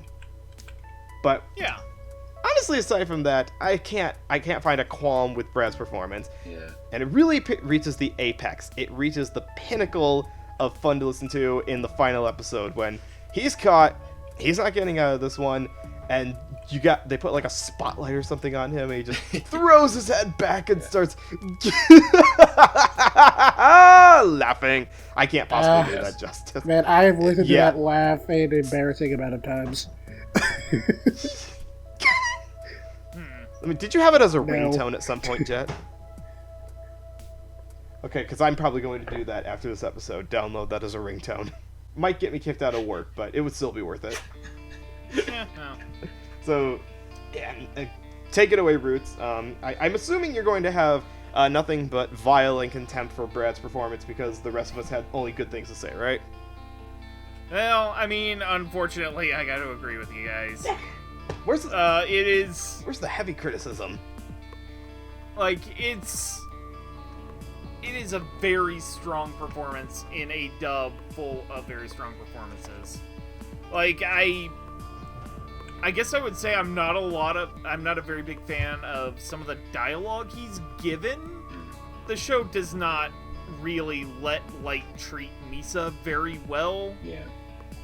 Like, and I have to admit, I was kind of, as much as I understood the context of the line, I was really kind of bugged by the To Misa? I'm starting to rethink my opinion on striking women. Yeah. When in his interior monologue thinking about Misa. It's not something I can fault the dub for, because it was probably... Yeah, weirdly, that was not in the manga, which is almost surprising, actually. I mean, I have to wonder if some of the more misogynistic attitudes was either a reflection of the original author's actual view of the world, or was an attempt to try to make him less likable to us in the audience. It's a little bit of both, because like I said before, while Misa is kind of meant to be viewed as stupid, you are also supposed to hate Light for abusing her, so, yeah. Because I would believe it more if he was the only character who was like that. Yeah, that's kind of the only problem. Like, if Light was the only one, it would be easier, but he's not. Right. Yeah. Like, I know we're not going to talk about him at all, but Ray Penber is a dick to his fiancée. Yeah, well, yeah. But, moving along, because this is... While this episode's going to cut down, the recording's kind of long right now. Like, the standout moments where he, I'll take a potato chip and eat it! And, also, the, episode 25, when Rem actually manages to kill L, and Light just has to fake mourning him. Brad Swale gets a lot of opportunities to choose scenery, and it's... Brad Swale, you did good. We need to move on to final thoughts. So, Jet, why don't you start us off? So like I said in the beginning here, Death Note was one of the very first manga I ever read, and for better or worse, it has always been a huge part of my experience as an anime and manga fan. While I do have a lot of problems with Oba's sexism and his inability to write characters beyond how smart they are, I will say that the Death Note manga mostly holds up. Takeshi Obata's art is still really fantastic, the thriller elements are a lot more fleshed out, and it's a little easier to sit through some of the aforementioned problems when they're in your face for a couple of panels and not a couple of minutes. As far as the anime goes, though, the dub holds up really well. It was really fun to go back and revisit that. And there are some moments where the director, Tetsuro Araki's direction, kind of lends itself to the material in terms of how bombastic it is. But it also adds on some extra problems, and the whole changing the ending thing kind of kills the appeal of what made Death Note interesting to begin with. And while I'll always have some appreciation for the manga, the anime hasn't really aged as well as I hoped it would. And going through it for this episode was a bit of a rough time. But it was very fun to live tweet, so there was that. My own take on this was not so positive. Looking back on... As a series, it's a cracking great thriller. I just found... It was written for a certain audience in a certain place in a certain time. There are things about how it doesn't make sense to show this to someone in that age range now, with how that show dealt with the omnipresence of the internet after the time skip and before. It seems like a very different beast. This is a sort of thing that is for the teenage misanthrope in your life. And I can understand why people connected with it. I can understand why I watched it back in the day. But it's just not as clever as it thinks it is, and isn't as... If it wasn't for this dub, I don't think it would be held up to quite the same standard in the English-speaking world as it currently is. how do I word this here? Because I come from a bit of a different background on viewing this anime than sounds like most of you guys did, just because I hadn't seen the full thing until only very recently, and it was never a part of my my otaku Rolodex, as it were. Like, I never viewed this as, and it was never important to my life. And in viewing it from the perspective of an adult, I do think it's well written. I do really think that this show is cleverly written in the first third. It is at its strongest where we are learning the rules of the Death Note. In the first 12 episodes, when we're learning the rules, we're outwitting the police, we're using the Death Note in creative ways to get rid of them, of the people who are investigating Light. That's all really good stuff, and that's probably where I think the dub actually shines the most too, because all the actors are as surprised by the supernatural events going on as we are, and they really convey that. So when a bus jacker sees Ryuk for the first time and loses his mind, it's believable. It's believably out of control. When a fiance mourns her husband's death and then uses her intelligence to deduce who could have been the killer, that's all really good stuff. Now, it's not to disparage the dub actors in the final 2/3, because they do what they do very well with what they're given. It's not as well written as the first third of it, but honestly, you go back and you watch any of the interviews that they did, or you even just listen to it without any visuals, you can feel a whole lot of passion in there. This feels very much like the kind of thing that could easily be translated into an audio-only format and still retain a lot of the heart and the passion and the drive to it. And as for actually showing it to people nowadays, again, I'd say the first third of it still holds up as a great thriller, and especially for people who like, okay, if you buy the newspaper, or you open the newspaper just to do the puzzles, you will get a good kick out of the first part of this show. Probably a good chunk of it as well. But as far as that last third, your logic is just not going to be able to suspend itself after a lot of the stuff that happens in there. And I don't even want to like delve into the deep philosophical thoughts about whether or not it was right or wrong to kill people, because it wasn't, people. It was not right to kill all the people. You do not have anonymity to the law. You cannot see everyone at all times. You cannot make prosecutions without due process. You may not have all the evidence in front of you at all times. So stop defending this bastard. One quick thing I will say is that a lot of the whole is this philosophical debates kind of mostly comes from anime fans. Like, I'm actually pretty sure the authors themselves kind of said, like, oh, no, we were just trying to make a thriller. Yes. It's obvious, too, because this was not... Okay, Brad Swale himself said that he figured out that Light was a bad guy when he killed Ray Penber. So that was like episode 4 is when he figured that out. It took that early on in the show for the voice actor to figure out that he's a villain. And if it took the voice actor that quick to figure it out, then all y'all people should have figured that out too. Honestly, really good dub. A lot of great talent that I'm really glad we got a chance to do this episode about. Thank you, Roots, for roping us into this, because there's a lot of actors on here. Hey. I have more actors to look up their backstories, their resumes on now. Yeah. So I guess it's time for my final thoughts. This show has a lot of flaws. Like, a lot. More than when I first watched the show back in, like, 06, 07. Fresh out of high school, me didn't really particularly notice. Like, animation is stilted. The messaging is awkward. And treatment of women and, in general, the female characters was not the most warm and positive. But I'm happy to say that this is probably one of the strongest dubs the Ocean Group has ever produced. Like, I had my misgivings with them for a little while, but I've been rewatching a lot of old anime and a lot of old anime dubs, and a lot of them still hold.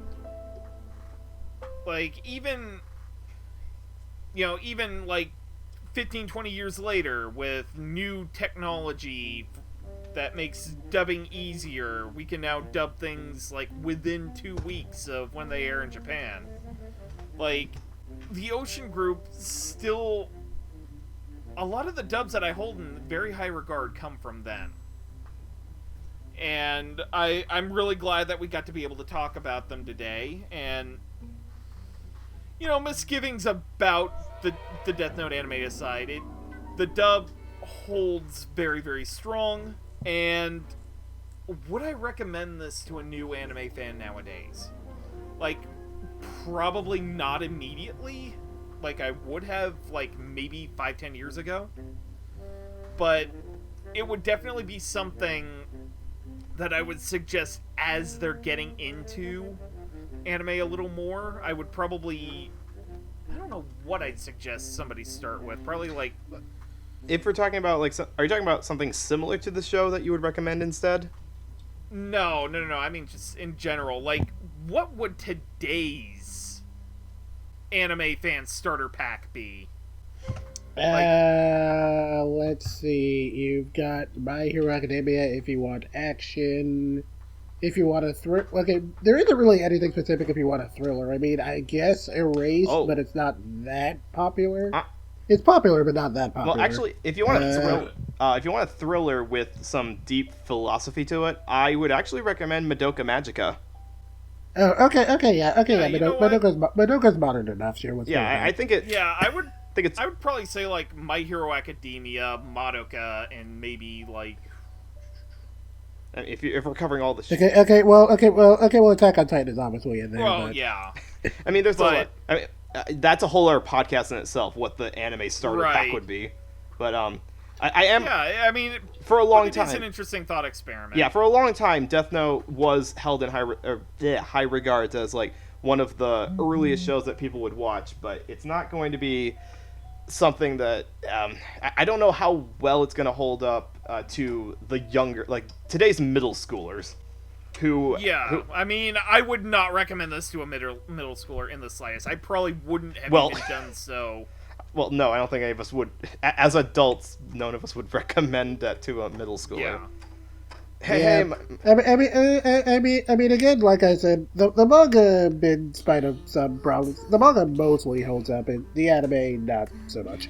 Yeah. But yeah, I mean, so in summation, this would be something I would recommend, but maybe a little later in somebody's journey of getting into anime. But right. if you would like to check out Death Note, it is licensed by Viz Media, which means it is available in a wide array of places. You can find it on Netflix. You can find it on Hulu. You could probably also find it on Yahoo View, which is basically like the free version of Hulu. Tubi TV. I thought it was Tubby TV. I kind of read it as Tubi, but in any case, it's also available on DVD and Blu-ray, which, from what I understand, the Blu-ray's like an upscale, but it looks a lot better than what Viz originally put out on DVD, because, you know, standards have changed a lot in DVD encoding. Mm-hmm. If you would like to check more stuff out from us, you can find us at, well, you probably have, like, a link down below, but in case you don't, youtube.com/dubtalkpodcast. We also have a Twitter feed of the same name, and I believe our Tumblr has the same name too. Yes. Which we're starting to work on content for, so by the time this episode comes out, we'll probably have something there. Mm-hmm. And, well, if you guys have somewhere to plug yourself, Jet, why don't we start with you? Okay, very quickly, you can find me on Twitter at DivineVega, where I will usually be reading about anime or cartoons or some nonsense like that. You can also occasionally read some stuff on my blog, Animation Infinity, where I'll occasionally write about stuff. And I also occasionally write for the Fandom Post. This season, I'm reviewing My Hero Academia Season 3. On Twitter, you may follow me at Uncle Azrael, UNCLEASRIEL. That's all for now, folks. right. Noah? And I also have a Twitter account, as all the cool kids do, which is at Noah Clue.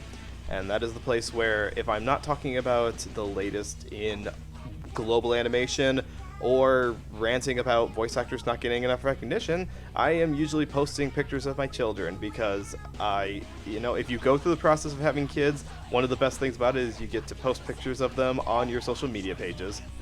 And also, I have a YouTube channel, which is Journey Traveler. Been trying to do some stuff with that. Haven't posted anything to it at the moment, but if I do, and you're watching this in the far future where I finally have passed the 1 million subs mark, then you know that I use that to cover animation of all across the world. I also cover voice actor careers and other miscellaneous things that would be awesome to do if I had the free time to actually produce any of it. And you can find me on the twitter.com at Roots of Justice, where I mainly just retweet cute animal pics. I'm really big on the, as of recording, I'm really big on that Homer Simpson meme with the chair. Those are great. I did not hit her. It's not true. I did not hit her. I did not.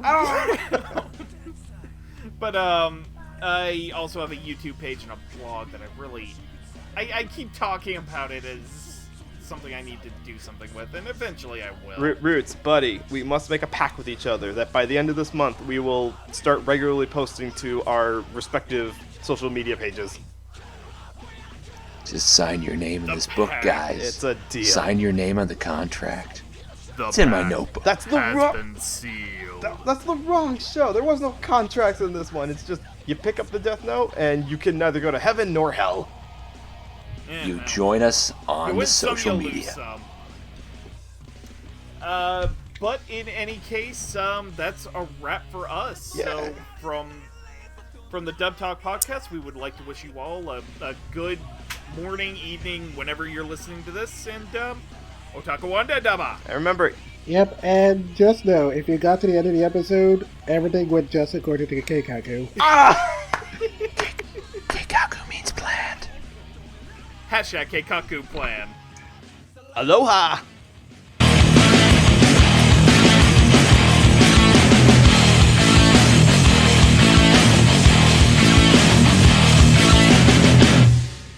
Now you see, Canada happens to be America's hat. Back in the zone, back in the zone. Highway to the Misa Zone. Misa Zone! Every highway to the Misa Zone.